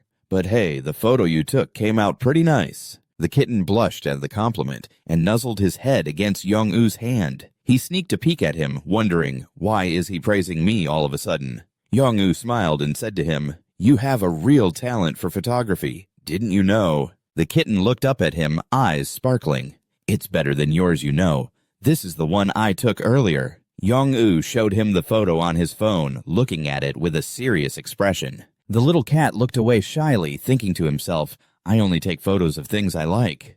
Like fish, for example. Not everyone can take a picture that sparks the imagination like that, Yong-woo said, leaning in close, his voice low with admiration. He then slowly stood up and said, "I'm giving you this camera. From now on, try shooting all sorts of different subjects, okay?" The kitten, feeling excited and nervous, let out a few growls, his eager eyes fixed on Yong-woo. Yong-woo handed him the camera. "Just take pictures of whatever you want." Upon seeing it, Do-rong froze. It was a real camera, and it looked very professional and expensive. He suddenly wondered, is this part of my debt repayment? Do-rong kept looking from the camera to Yong-woo's calm face. He thought to himself, am I really that good at photography? From that day on, Do-rong started taking pictures of his favorite things. 10 days had passed since the two of them started living together again. Do-rong realized that Yong-woo always wanted to be close to him. The kitten shivered on the cold floor. "It's so cold." Then he looked up at the bed where Yong-woo was sound asleep and saw that Yong-woo was an incredibly sly tiger. How despicable. Is warming up the bed the only thing he's good for? With that thought, he immediately shot onto the bed. He just quietly burrowed into the warm blanket, not expecting that guy to try and lure him like this. It's so ridiculous and childish. After lying down in the warm bed, he looked up at the ceiling. In less than 30 seconds, the chubby cat was asleep, with its belly up, snoring loudly. What's more, lately, Yong-woo had another annoying trick. He sat on the sofa, turned to look at Do-dong playing alone in his cage, and said, "Hey, Do-dong, wanna watch a movie together? There's something glowing on the mountain." Do-dong heard something being set down. He turned his head to look and saw that he had placed a wooden box on the chair. Again, Do-dong looked at it curiously and thought to himself, "It's that box." Yong-woo gave a bright but mischievous smile and kept moving it closer to himself. The distance between him and the box grew shorter and shorter. What a prank. By the time Yong-woo was sitting right next to the box, he was chuckling. Do-dong hesitated slightly, furrowing his brow and thinking, so childish. We'll see who falls into the trap. In the quiet of the modern apartment, the atmosphere seemed to be frozen by a strained silence. Yong-woo sat silently on the pristine white sofa, his tall figure exuding an air of loneliness from behind. Not far away, the small black cat, who was in fact Hai-dong, was turned completely in the other direction. Neither of them said a word to the other. A palpable sense of being ignored filled the room. Hai-dong snuck a glance at Yong-woo. He just sat there silent as a statue. This silence made even a calculating person like him feel restless and uneasy. He wriggled his sharp little paws, which trembled as if he were testing the other's reaction. Hai-dong thought to himself, a beast man's pride is screaming in the face of this indifference. Just then, Hai-dong's eyes were drawn to an unfamiliar object placed on the floor. It was a brand new wooden box, square and simple, yet it radiated a strange allure. To his feline instincts, it was a new box.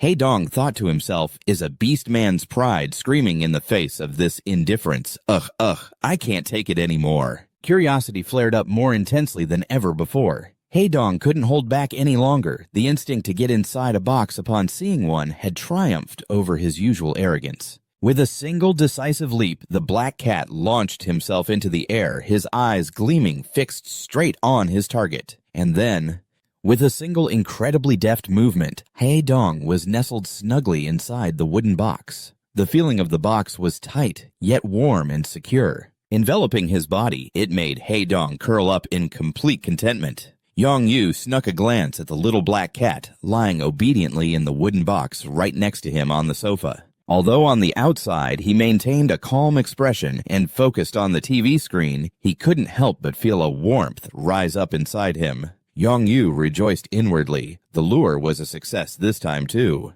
However, his beastman's curiosity kept nagging at him. He looked up at the TV screen where Yong-woo was engrossed in a movie. Seeing what looked like a very dramatic title, Hai-dong thought to himself, The Dark Path. He glanced over at Yong-woo's perfect side profile in the suit on screen and silently admitted, he really does look good in a suit. Yong-woo watched intently. Hai-dong was focused on watching the movie, but then Yong-woo suddenly picked up a delicious piece of fresh tuna with his chopsticks. Strange. He's suddenly watching the movie so intently today. Yong-woo brought it right up to Hai-dong's nose and said gently, Here, little one, have some tuna. The tempting aroma of the tuna stunned Hai-dong for a moment. His instincts surged so strongly that he almost opened his mouth out of habit to accept the tasty morsel. But his reason kicked in just in time to stop him. Freeze! I almost opened my mouth out of habit just now. Startled Haedong snapped to his senses in a panic. He immediately performed a leap out of the box, leaving behind the tempting piece of tuna and Yong-Yu's surprised gaze. And then, suddenly, a strange wave of heat ran down his spine and the space around him instantly blurred in a puff of white smoke. A soft, unexpected popping sound was heard, and a head with cat ears appeared. Haedong stood silently in his naked human form, his cat ears trembling. Opposite him, Yong-Yu sat on the sofa observing him with a profound gaze. Yong-Yu's face took on a thoughtful, masculine expression. He tilted his head slightly toward Haedong, as if silently assessing something. Haedong, you're a man, so why is your waist small enough to fit in my hand? Haedong stood with his head bowed in embarrassment in front of Yong-Yu. The tall man seemed intent on inspecting his slender physique more closely. You really need to put on some weight. Yong-Yu stood up, showing off his muscular body with its toned abs. He grabbed a large shirt and gave it to the flustered Haedong, telling him to put it on. Haedong quietly murmured his thanks. After putting on Yong-Yu's oversized shirt, Haedong sat obediently on the sofa, picking up pieces of grilled meat with his chopsticks. Haedong lifted the piece of meat to his mouth and chewed with relish. His eyes occasionally darted over to check the reaction of Yong-Yu, who was sitting beside him, while he was engrossed in eating. A romantic scene on the TV in front of them made him associate it with the care Yong-Yu was showing him. Hey, it's the grooming scene, he noted from the TV screen. The elegant man was holding the woman's hand and placing a gentle kiss upon it, creating an incredibly romantic scene. Why do you keep licking the back of my hand? Don't you like it? The woman on the TV blushed faintly and expressed her discomfort at his overly intimate action. To be honest, it's a little gross. The man in the movie froze for a moment, a surprised look on his face when he heard her frank comment about his actions. You said it's gross. Oh. Back to reality. Yong-Yu suddenly placed a hand on Haedong's shoulder, making him jump. His cat ears shot straight up in alarm. But why do you hate kissing so much? Haedong trembled and clutched his chest, trying to calm his racing heart. He stammered, explaining his overreaction. I was just startled. What a scaredy cat. Yong-Yu looked at Haedong with an affectionate yet challenging gaze. He moved closer, closing the distance between them. I'm just not used to this kind of thing. Yong-Yu's face was calm. He smiled softly and made a suggestion that left Haedong flustered. Then we'll just have to get you used to it. Haedong, with cat ears atop his head, sat up straight. He looked Yong-Yu directly in the eye with a serious expression, explaining his instincts. I'm usually the alpha, so I'm usually the one who grooms others. Yong-Yu tilted his head slightly, his gaze sharpening as he stared at Haedong, questioning the similarity between the two actions. So, kissing is grooming, huh? Haedong awkwardly looked away. He replied naively, confirming his feline perspective. It's the same thing. Yong-Yu fell silent, thinking his expression full of question marks. He mentally reviewed the hierarchy rule. Haedong just mentioned that grooming is something the higher-ranking one does for the lower-ranking one, and seeing as he grooms me when he's in his cat form, then the reason he hates kissing is... Yong-Yu moved in close, staring deep into Haedong's eyes with a displeased look as he realized his position in the boy's eyes. Are you saying you see me as your subordinate? Just a can opener. Haedong lowered his head, avoiding the large man's gaze. His hands fiddled with the fur on his long black tail as he mumbled an explanation. It's because we're both men, and I'm a male too. Yong-Yu crossed his arms and leaned back in his chair. He laughed at the innocence and worried expression of the cat-eared teenager. Oh, a male, really? The two are shown as tiny figures on the sofa. Haedong hugs his tail, which is thumping against the cushion in embarrassment, while Yong-Yu sits beside him, smirking triumphantly. The atmosphere around them became playful and a little mischievous. Yong-Yu rested his chin on his hand, watching Haedong's expression. He noticed the boy was a bit uncomfortable, but didn't understand why. He's looking down on me, but why doesn't it bother me at all? Yong-Yu suddenly made a new request that startled Haedong. He looked at him with a knowing smile on his lips. Well then, from now on you can try kissing me instead. Huh? Yong-Yu closed his eyes and smiled satisfied. He seemed to be thoroughly enjoying teasing this little cat. Just like grooming. In Haejong's imagination, a sweet image appeared of him placing a gentle kiss on Yongwoo's cheek amidst a field of white daisies. Back into reality where he was still standing, dumbfounded, his cat ears bolt upright. His eyes revealed a dazed look at the unexpected suggestion. Flustered Haejong brought a hand to his chest and looked at Yongwoo. With a worried and slightly suspicious expression, he asked softly just to make sure the man was in his right mind. Sir, are you feeling okay? Yongwoo nonchalantly shrugged, full of confidence. A triumphant look appeared on his face, and without hesitation, he asserted that there was nothing about their relationship for Haejong to worry about. What's there to worry about when it's your lover kissing you? Yongwoo glanced at the clock on the wall, which showed it was nearly 12 noon. He announced it was time for a break and that he wanted Haejong to perform his duty. Haejong jumped in alarm when he heard him mention returning to his original form. It's time for my nap. I'm going to transform back, and you can groom me, okay? Transform into a tiger, wait. A cloud of white smoke and a bright flash of light erupted from where Yongwoo was sitting. The sound of the transformation echoed throughout the room. Vroom! The space seemed to tremble. Haejong's face went deathly pale. He collapsed onto the sofa and let out a terrified scream as he saw the massive shadow materializing before his eyes. A huge tiger with its distinctive striped coat and blazing golden eyes appeared. It stared straight ahead with an air of authority, letting out a low growl. Rumble. The magnificent tiger stood majestically on the sofa, looking down at Haejong, who had now transformed into a tiny black kitten, leaping up in shock. The small cat let out a terrified shriek, startled Mreo. The black kitten Haejong didn't hesitate for a second. He scrambled frantically towards the cat tree to find a hiding place.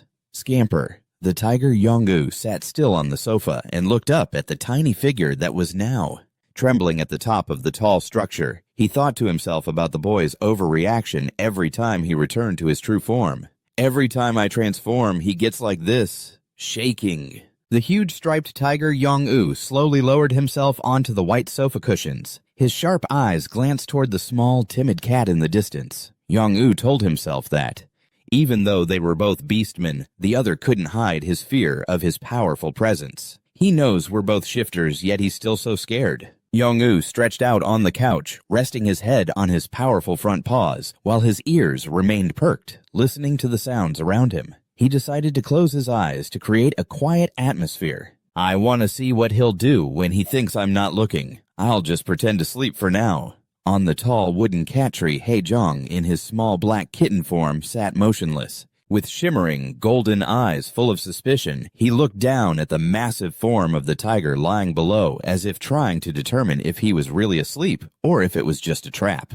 Haejong observed in silence. After a moment of hesitation, the black kitten gathered himself and launched into the air, making a decisive leap from the high perch down to the floor. His dark form moved gracefully like a shadowy blur through the luxurious room. Leap Haejong's tiny paws touched the ground without a single sound. He began to crouch down and move with extreme slowness. Each of the black kitten steps brought him closer to Yongwoo's giant tiger paws with the utmost caution. Stealthily, coming right up to the tiger's face, Haejong stood up straight and stared intently at Yongwoo's closed eyes. He was so close he could feel the warm breath. This of the king of the jungle. Is he asleep?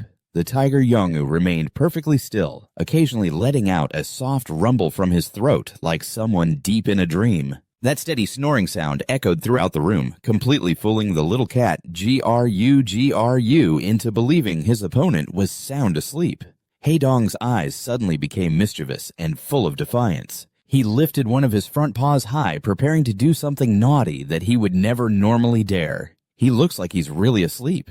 If so, then... Without a moment's hesitation, Haedong swung his paw and smacked the large tiger right in the face with a loud whap.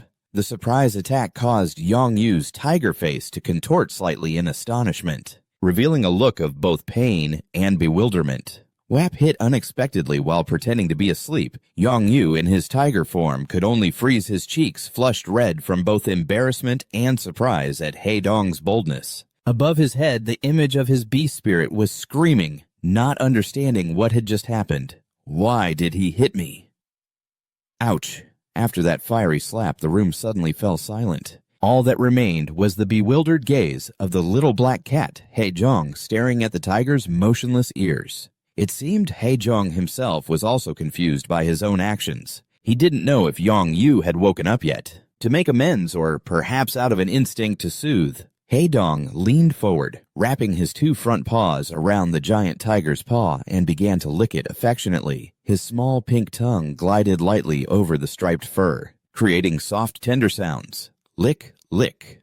Haedong grew more and more enthusiastic, nuzzling his head against the tiger's leg and continuously using his tongue to clean the fur for Yong-yu. As a way of showing affection, Yong-yu saw this, and he couldn't help but be surprised by his opponent's rapid change in attitude. He's actually doing it. The large tiger remained still, his eyes half closed, enjoying the sweet care. From the little cat clinging tightly to his arm, a satisfied rumbling sound once again echoed in Yong-yu's throat, showing that he was thoroughly enjoying this feeling. Gru, lick. Haedong let out a soft, small cry as if to test the reaction of the person lying there. His sparkling golden eyes looked deep into Yong-yu's. In response to that gentleness was the profound and thoughtful gaze of the Lord of the Jungle. Meow. Perhaps because he had just gone through a series of actions, from pouncing to attacking and then to licking. The little black cat, Haedong, was suddenly exhausted and fell asleep, his head slumping onto the tiger's leg. Watching Haedong sleep so soundly after just a few minutes of activity, Yong-yu thought to himself about how weak yet adorable he was. He got exhausted and fell asleep just from doing that in the quiet room. The tiger Yong-yu silently observed the small body curled up on his arm. Haedong's breathing was steady as he sank into a deep sleep, looking at that completely defenseless appearance. A line of desirous thought appeared in Yong-yu's mind. I really want to eat him up, because Haedong's nature is that of a highly territorial animal. Yong-yu usually didn't take him outside, but whenever they had a chance to go on a date, he always wanted to take him to truly beautiful places so he wouldn't have any regrets. The scene opened up to a lush green meadow with brilliant white and yellow daisies under the sun. In the middle of the field was a rustic ranch-style wooden house. In the distance were wooden fences, stretching out alongside a herd of horses grazing leisurely. In the middle of the vast meadow grew a great ancient oak tree with lush green foliage casting a cool shade. On its massive trunk, someone had even designed a small wooden house suspended like a peaceful bird's nest separate from the outside world. When Haedong saw this scene, he couldn't help but be amazed. His eyes widened, sparkling with admiration. Wow! He watched with delight as the horses strolled leisurely on the green grass. When he saw a glossy, jet-black horse bowing its head to graze nearby, Haedong silently exclaimed in his thoughts, "Horses! There's even a black horse!" Haedong turned to look at the large man standing next to him with a curious expression. He wondered, why in a place so vast and beautiful, there wasn't a single other person in sight? Hey, why is it just us here? Yong-yu looked into the distance with a casual yet indulgent gaze. He explained that he liked the tree, so he bought the entire plot of land around it. I bought it to come here when I want to rest, but this is the first time I've had the chance. Yong-yu smiled faintly, looking at the bewildered expression of the young man with cute cat ears. He gently reassured him so that he could completely relax his mind in this private space. Go on and play as much as you like. After all, it's just the two of us here. Just as Yong-yu finished speaking, a loud poof sound erupted along with a cloud of white smoke. Haedong jumped in surprise when he saw Yong-yu's human form disappear. In its place was a large tiger with a majestic striped coat striding imposingly across the grass. Startled by this then, he timidly looked around as if to check if anyone else was there. Another dry poof sound echoed, accompanied by a puff of white smoke. Haedong also instantly transformed into a black cat, tiny with a sleek coat that stood out against the lush green grass. The tiny black cat hurriedly scampered on his short little legs, trying to chase after the massive form of the tiger. The mighty beast was striding forward. Haedong used all his strength to leap high into the air, his small claws gripping tightly onto Yong-yu's thick striped fur to climb onto his back. The great tiger continued to walk leisurely with a majestic air. On its back now rested a tiny black furball, enjoying the ride. Yong-yu in his tiger form let out a soft growl. feeling the tiny warmth of his loved one who was trustingly relying on him. "I've brought my prince here. Hey." Dong lay flat on the tiger's back, his golden eyes shining with delight as he viewed the world from a strange new height. He realized that even in his big scary tiger form, Yong Yu still gave him a sense of absolute security. "He's not scared of my tiger form anymore, is he?" Yong Yu carried He Dong across the lush green hills, approaching the edge of the forest and the magnificent cliffs. Under the gentle golden sunlight, the shadows of a great tiger and a small cat blended together on the ground, creating an incredibly peaceful scene. When they reached a beautiful spot, the black cat gently jumped down from the tiger's back. He landed on the grass as softly as a falling leaf. The small cat's ears perked up, listening to the sounds of untouched nature amidst the lush green valley with its tall, shady trees. He Dong, in the form of a small black cat, was crouched down, intently observing a strange creature that had just flown past his eyes, which were filled with curiosity and excitement. He Dong began to lower himself, his 4 paws stepping gently on the soft grass so as not to make a sound. His long tail occasionally gave a gentle wag as he continuously let out small, excited huffs. Standing right behind was Yong Yu in the form of a massive striped tiger. Majestic and calm, he followed their every clumsy yet adorable move before gently asking, "What are you looking at?" Hearing the voice, He Dong suddenly sped up his small legs, leaping nimbly into the air. He shot forward like a black arrow. He aimed to catch his target quickly. The vibrant yellow and green butterfly sensed the danger and flapped its wings to fly higher. He Dong landed gently on the grass. He continued to follow it, relentlessly weaving through the clumps of grass, tailing the butterfly's flight path, trotting along, trotting along. After a moment of effort, the little cat finally used his paws to catch his target right above the ground. He proudly held the butterfly's trembling wings under his paw. He Dong held his head high. His tail was raised in pride, and he turned towards Yong Yu to show off his prize. He let out a loud, joyous cry. "Meow, I caught the butterfly." Yong Yu walked closer. He lowered his large head to rub against He Dong's soft fur as a form of praise. The little cat nuzzled affectionately against his face in return. Nuzzle, nuzzle. "Good boy, little one." He Dong, in his small black cat form, was starting to get tired after the game of chase. He ambled along the green grass following Yong Yu's large figure. His eyes were droopy as if trying to fight off an encroaching sleepiness. Trot, trot.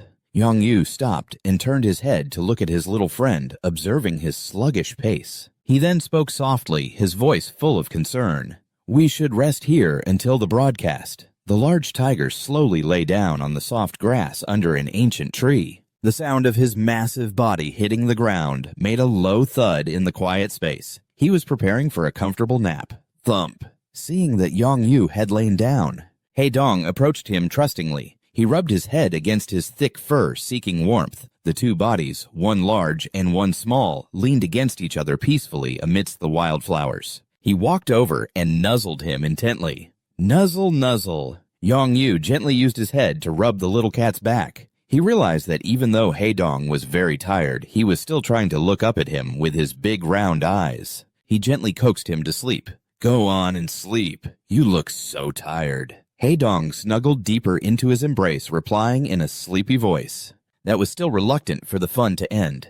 "I want to play more." Yong Yu looked up at the high canopy where a wooden treehouse was built sturdily among the green branches. He suggested a more ideal and private sleeping spot. "Then let's sleep in the treehouse up there, okay?" As soon as he finished speaking, He Dong seemed re-energized. He shot up and dashed toward the tree trunk, his small feet scrambling nimbly up the rough bark. Whoosh! Whether because the trunk was too smooth or due to a moment of carelessness, the black cat suddenly slipped. His claws dug into the wooden bark, his whole body hanging precariously before slowly sliding down in a panic. Slide. Meow, meow, He Dong tried with all his might to cling to the tree trunk, but he couldn't stop his fall. He cried out for help while Yong Yu below could only look up with an expression that was both worried and amused by his clumsiness.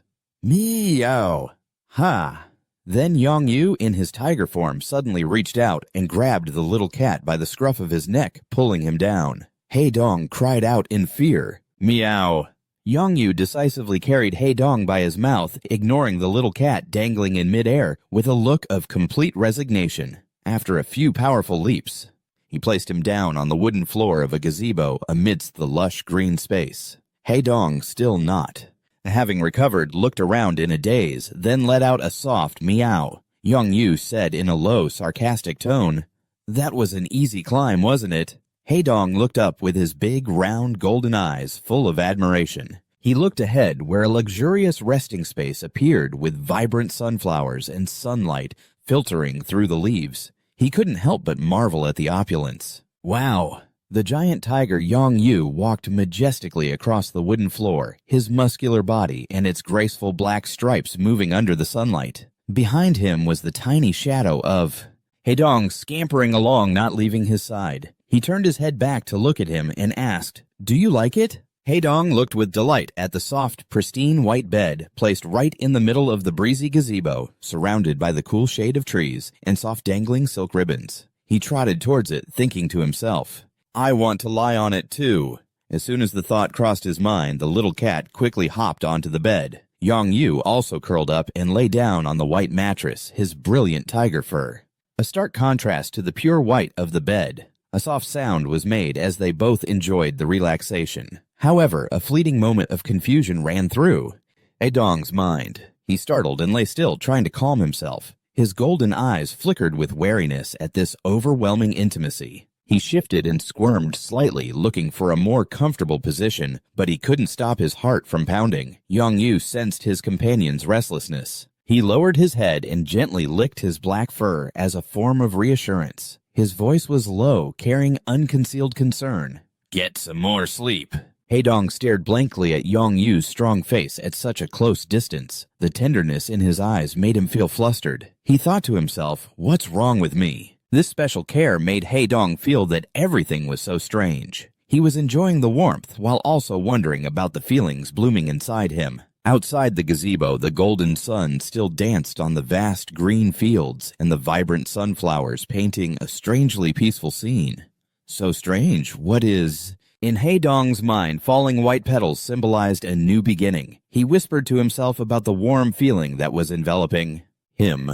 Yong-yu sighed softly. He looked at his dazed loved one and then affirmed in a low voice, "It's because you're happy." Yong-yu stretched closer. He used his large but sheltering body to envelop the little cat. He buried his head in his soft fur as if to say that from now on he wouldn't have to suffer anymore. He told himself that he needed to make it up to him more than this. "I'll have to bring you here more often." Seeing Haedong's innocent and somewhat bewildered expression, Yong-yu felt both affection and pity. He understood that for someone like him who was used to hardship, this peace was hard to accept. The tiny black cat was held tightly in his large embrace, his eyes wavering as he felt the other's heartbeat. "My cat is finding happiness strange again." Suddenly, Haedong opened his mouth and bit down hard on Yong-yu's hand as if to check whether or not this was a dream. His cat-like eyebrows furrowed stubbornly. Yong-yu didn't pull away at all, letting the boy vent his confusion on him, silently vowing to protect this innocence at all costs.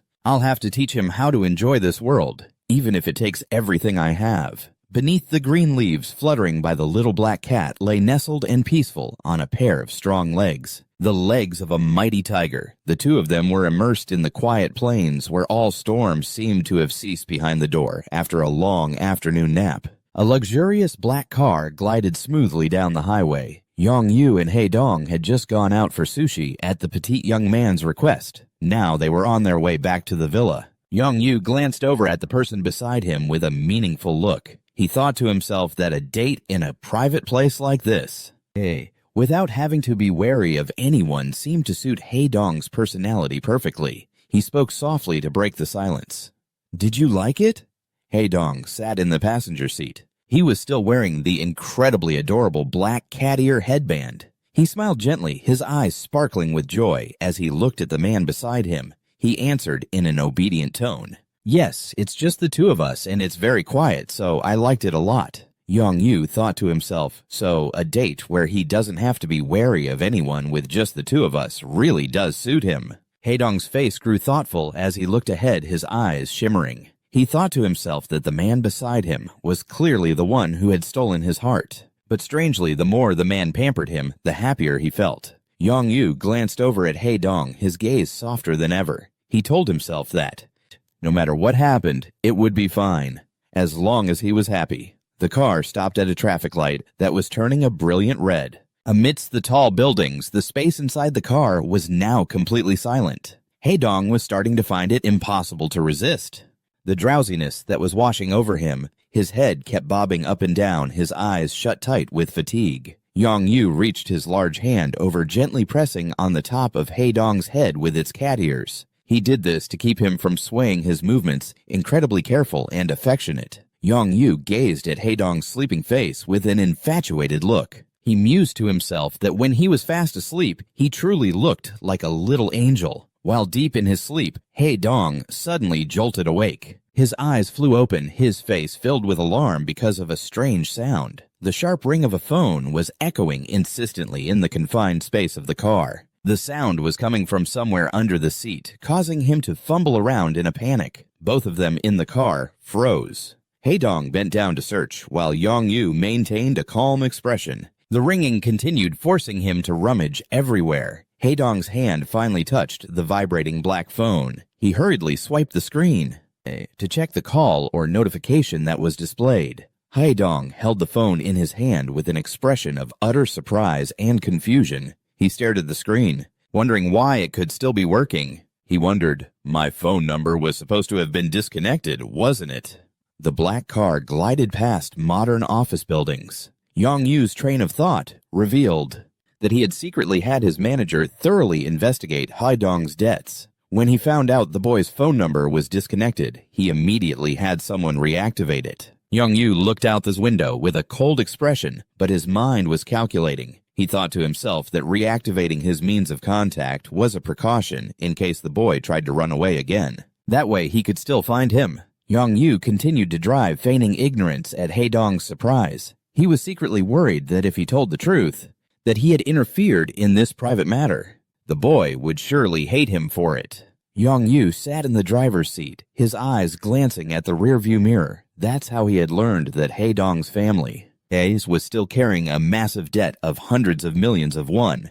Yong-yu gripped the steering wheel tightly, mentally calculating a plan to support the small young man. I plan to help out with a portion of it as payment for him soothing the arguments in my family. Haedong's phone screen suddenly lit up with the words, second sibling calling. It signaled a call from a relative, but I only dare to intervene enough to stop the interest from growing for fear of scaring this little one. Yong-yu glanced over at Haedong. Seeing him look flustered as the phone rang, he pulled the car over to the side of the road and asked, "Is it okay if I pull over for a moment?" Haedong nodded slightly, his face still etched with anxiety. He replied, "Yes, that's fine." Haedong let out a long sigh, seemingly trying to compose himself before answering the phone. Phew. Haedong brought the phone to his ear, his expression clearly tense. He said, "Hello?"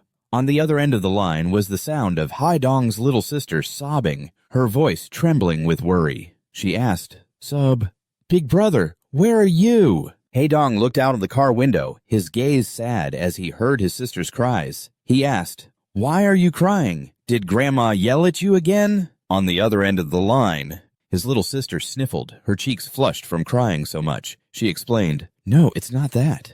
Grandma and I had an argument." She said between sobs it seemed their grandmother had been hiding information about Haedong. It was making her worry because she just kept saying she didn't know where he was.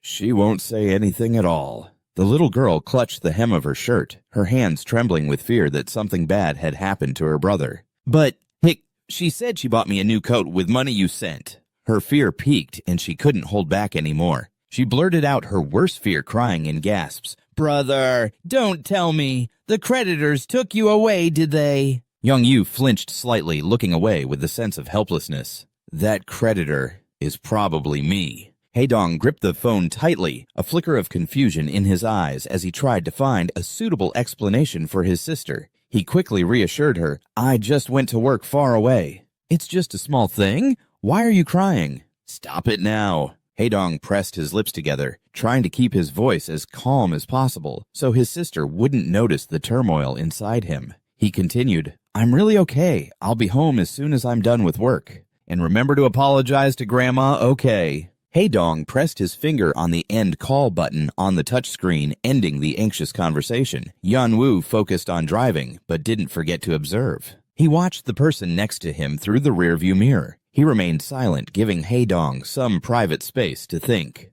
Yanwu looked straight ahead. His deep, steady voice rang out like an understanding affirmation. "You really are the big brother to those kids, huh?" Haedong still held the phone in his hand, his gaze thoughtful as he stared at the dark screen. He replied softly, "Well, what else could I be?" Haedong opened the calendar app on his phone. He skimmed over the marked numbers to calculate the time. He thought to himself, "I should probably go home for a visit." Yeonwoo glanced over at Haedong. It seemed he had read the young man's mind. He suggested, "You can go visit your family after the shoot is over." Haedong showed a bit of frustration, retorting, "Can't I just go now?" Yeonwoo replied leisurely, "Your lover's a tiger. Where do you think you can run off to?" Haedong lowered his head, looking sad. The atmosphere around them suddenly turned gloomy. "I know." Yeonwoo looked at Haedong's small back in the rearview mirror. He thought to himself about how this kid had to carry everything on his own. Hearing that I now know he's been taking care of his younger sibling since he was little. Yeonwoo's face grew somber as he thought about Haedong's premature maturity. His reluctance to show emotion or his unfamiliarity with peace was probably because he had to force himself to be an adult too soon. The black car glided along the wide highway, under the dim streetlights. "Why is your family in debt?" "My mom was in business for a long time and it eventually went bankrupt." Yeonwoo continued to ask about Haedong's family while focusing on driving. "What about your dad?" My dad." Haedong pressed his lips together, his gaze distant as he stared thoughtfully out the car window. Yeonwoo looked straight ahead, a hint of sadness in his eyes as a similar pain was brought up. "It seems parents are a sore spot for you too." "Just like me." Yeonwoo's eyes hardened, filled with unpleasant memories of his own past. "My dad was a very famous gangster. He died from an illness without leaving behind any good memories." Haedong looked up at Yeonwoo with a worried expression, his beast ears drooping slightly. "I'm sure you've seen it online, right?"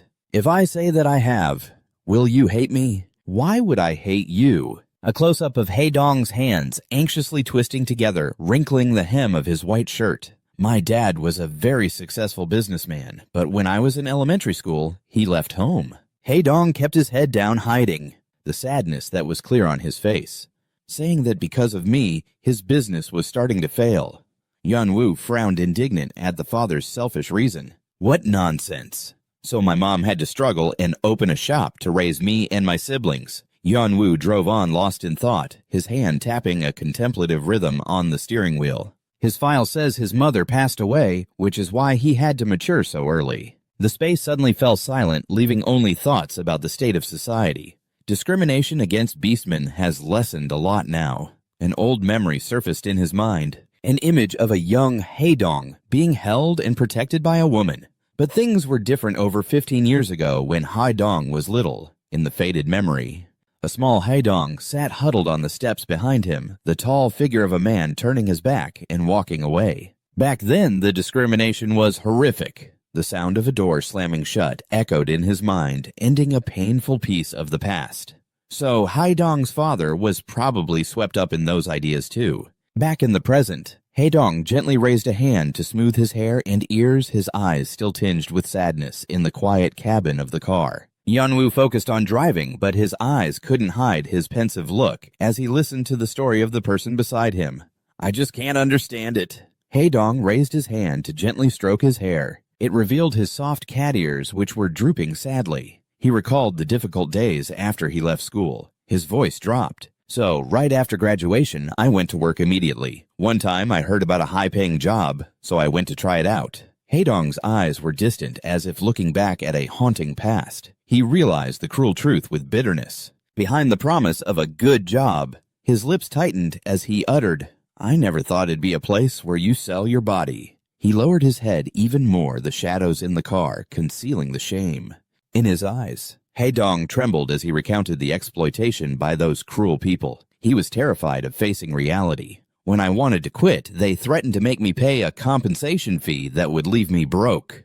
I didn't dare tell my grandma because she had already been through so much." Haedong's hand was on his lap, his fingers clenching the fabric of his pants as if seeking an anchor. He remembered the days of complete exhaustion both physically and mentally. A light sigh dissolved into the air. I sent all the money I had home and just barely survived day by day. Yun-woo glanced over his face, thoughtful, as he saw the kid next to him holding a small black cat. He was silent. He listened to every word of the boy's sincere confession. Haedong stroked the cat's fur, his voice choked with emotion. "And that Sunday—" Haedong turned to look at Yun-woo, his cat ears twitching slightly. He wanted him to understand that he never had any bad intentions. Remorse was clear on his handsome face. "Back then, I really didn't intend to trick you. I was sick at the time, so I couldn't change into my human form." Yun-woo's large hand left the steering wheel and gently enveloped Haedong's trembling one. The warmth from his palm transferred over like a wordless comfort. He gave a light squeeze to calm him down. "It's okay. You don't have to worry about that anymore." Yun-woo held Haedong's hand tightly, creating a firm anchor in the storm of his life. Haedong could feel the fierce protection from this man. He told himself regarding the growing feelings inside. "Later on, I started to think that you really liked me. So the desire to leave grew even stronger." Haedong squeezed his eyes shut. His slender shoulders trembled violently, as if trying to fight off horrifying memories. He shivered as he recalled the terrifying thought of the aggressive debt collectors who could show up at any moment. His voice choked with pain. The thought of the loan sharks showing up at our house and at my two siblings' school. I was just so scared. Hearing this, Yun-woo frowned slightly, his eyes showing deep thought at the dire situation. The boy's poverty connected his strange previous actions with this overwhelming fear, and inside his head he silently formed a hypothesis.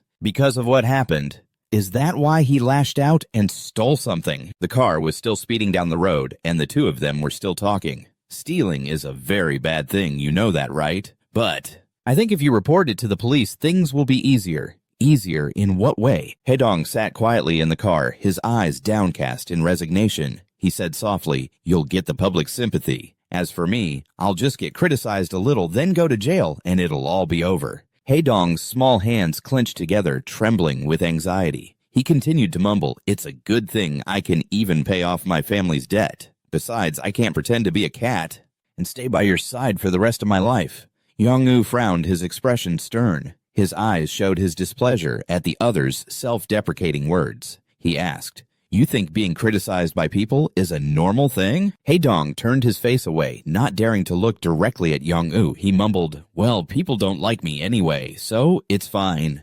Yong-woo looked straight ahead. With a determined gaze full of emotion, he exclaimed, "But I like you. Why don't you realize that?" In the cramped space of the car, Haedong turned away, not daring to look directly at Yong-woo, which confused him. Haedong sniffled, unable to hold back the tears that streamed down his cheeks. Yong-woo was startled and looked over when he heard the soft sobs. He looked at the kid beside him, his face full of worry and helplessness. He asked, "Hey kid, why are you crying?"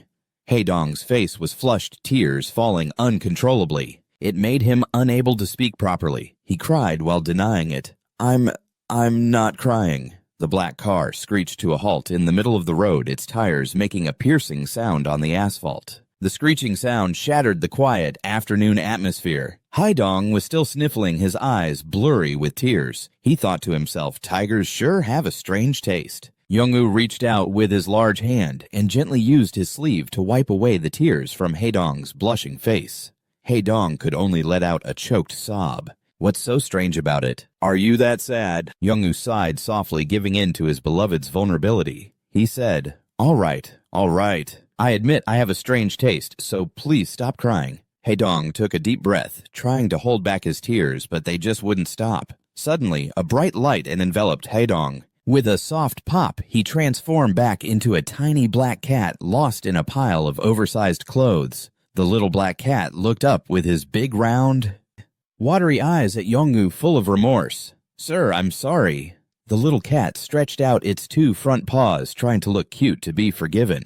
He silently blamed himself. "I was wrong." Yong-woo used both hands to lift the little black cat off the car seat. He looked at the little cat with eyes full of complex emotions. Yong-woo held the cat close, his large hands gently stroking it. To comfort the trembling little creature, he mumbled, "You've really turned my life upside down." He gently patted the cat's tiny back with his finger. As if to reassure Haedong, he thought to himself, he just cried once and all these emotions came flooding in. How long has it been since I was this emotionally moved? The cat fell asleep in his hand. Haedong was sleeping soundly, his 4 small paws stretched out, his head resting against Yongwoo's large palm, without a single shred of defensiveness. Since when did sleeping like this become a habit? Yongwoo smiled faintly, a rare and gentle smile as he looked at the little cat's rosy cheeks in its deep sleep. So tiny, the size of a melon, what burdens can you possibly carry? His hands enveloped Haedong, cradling him like a treasure. His thumb gently stroked the small head. It's better to just be honest than to go around stealing. In his hazy sleep, Haedong stirred, nuzzling his small head against Yongwoo's palm like a spoiled kitten. Yongwoo didn't stop. He continued to use his palm. Adoy gently stroked Haedong's soft fur, his eyes filled with adoration. Time passed quietly, and the day of filming for the show was fast approaching. During that time, every day Haedong used his body to express his affection, showing that he had completely opened his heart to Yongwoo. Every time Yongwoo came home, Haedong would come running, rub his whole body against his ankle, and then look up and meow as if to say, "Welcome home." Yongwoo walked through his spacious apartment, a small black tail following his every step. Then it would rub its entire body against his leg again. Haedong's excessive enthusiasm sometimes caught Yongwoo off guard. He would accidentally trip over the little body clinging to his feet, and sometimes even kicked him. To soothe the pouting little cat, Yongwoo went to the kitchen counter and opened a plastic jar filled with his favorite snacks, and so he had to use dried fish to appease Haedong again. Yongwoo squatted down in front of Haedong, offering the dried fish as a sincere apology. This feels like hurting yourself just to extort money. The little cat used its front paws to hold the fish, chewing on it with relish, making satisfyingly crunchy sounds. Yongwoo watched the way Haedong enjoyed the treat, feeling both amused and helpless. "You're deliberately weaving between my legs to ask for food, aren't you?" There was another surprising side to him, too. Night fell. In the quiet of the bedroom, just as Yongwoo had closed his eyes, he felt a gentle movement on the bed. Rustle. He slowly opened his eyes and saw Haedong sitting comfortably, right on his chest, his round yellow eyes staring at him without blinking. Haedong the cat began to use his 2 small front paws to rhythmically and gently press down on Yongwoo's chest. Need. Yongwoo lay still, letting the little cat perform this strange but affectionate act on his body. He's already so big, but he still needs like he's nursing from his mother. He silently understood that this was the highest proof of the bond between them. It meant trusting the other person completely and feeling so comfortable. Yongwoo smiled softly, closed his eyes, and drifted off to sleep with a sense of satisfaction he'd never felt before. To think he could do such cute things even in his sleep. The office was submerged in silence under the soft yellow light. With his back turned, Haedong quietly watched the small fish swimming in their tank. Yongwoo sat at his desk. His gaze drifted from the stack of documents to watch the other man's small figure, and there was more proof that Haedong had opened up. He always quietly followed him and would sit near wherever Yongwoo was working. Yongwoo maintained his powerful posture behind the desk, a document in hand, but his gaze was fixed on Haedong with a hint of curiosity, mixed with a little concern. "Don't you get tired of just staring at the fish like that?" Haedong stood beside a towering bookshelf holding a professional camera, but his eyes remained glued to the lush green fish tank. "No, it's quiet, so I like it."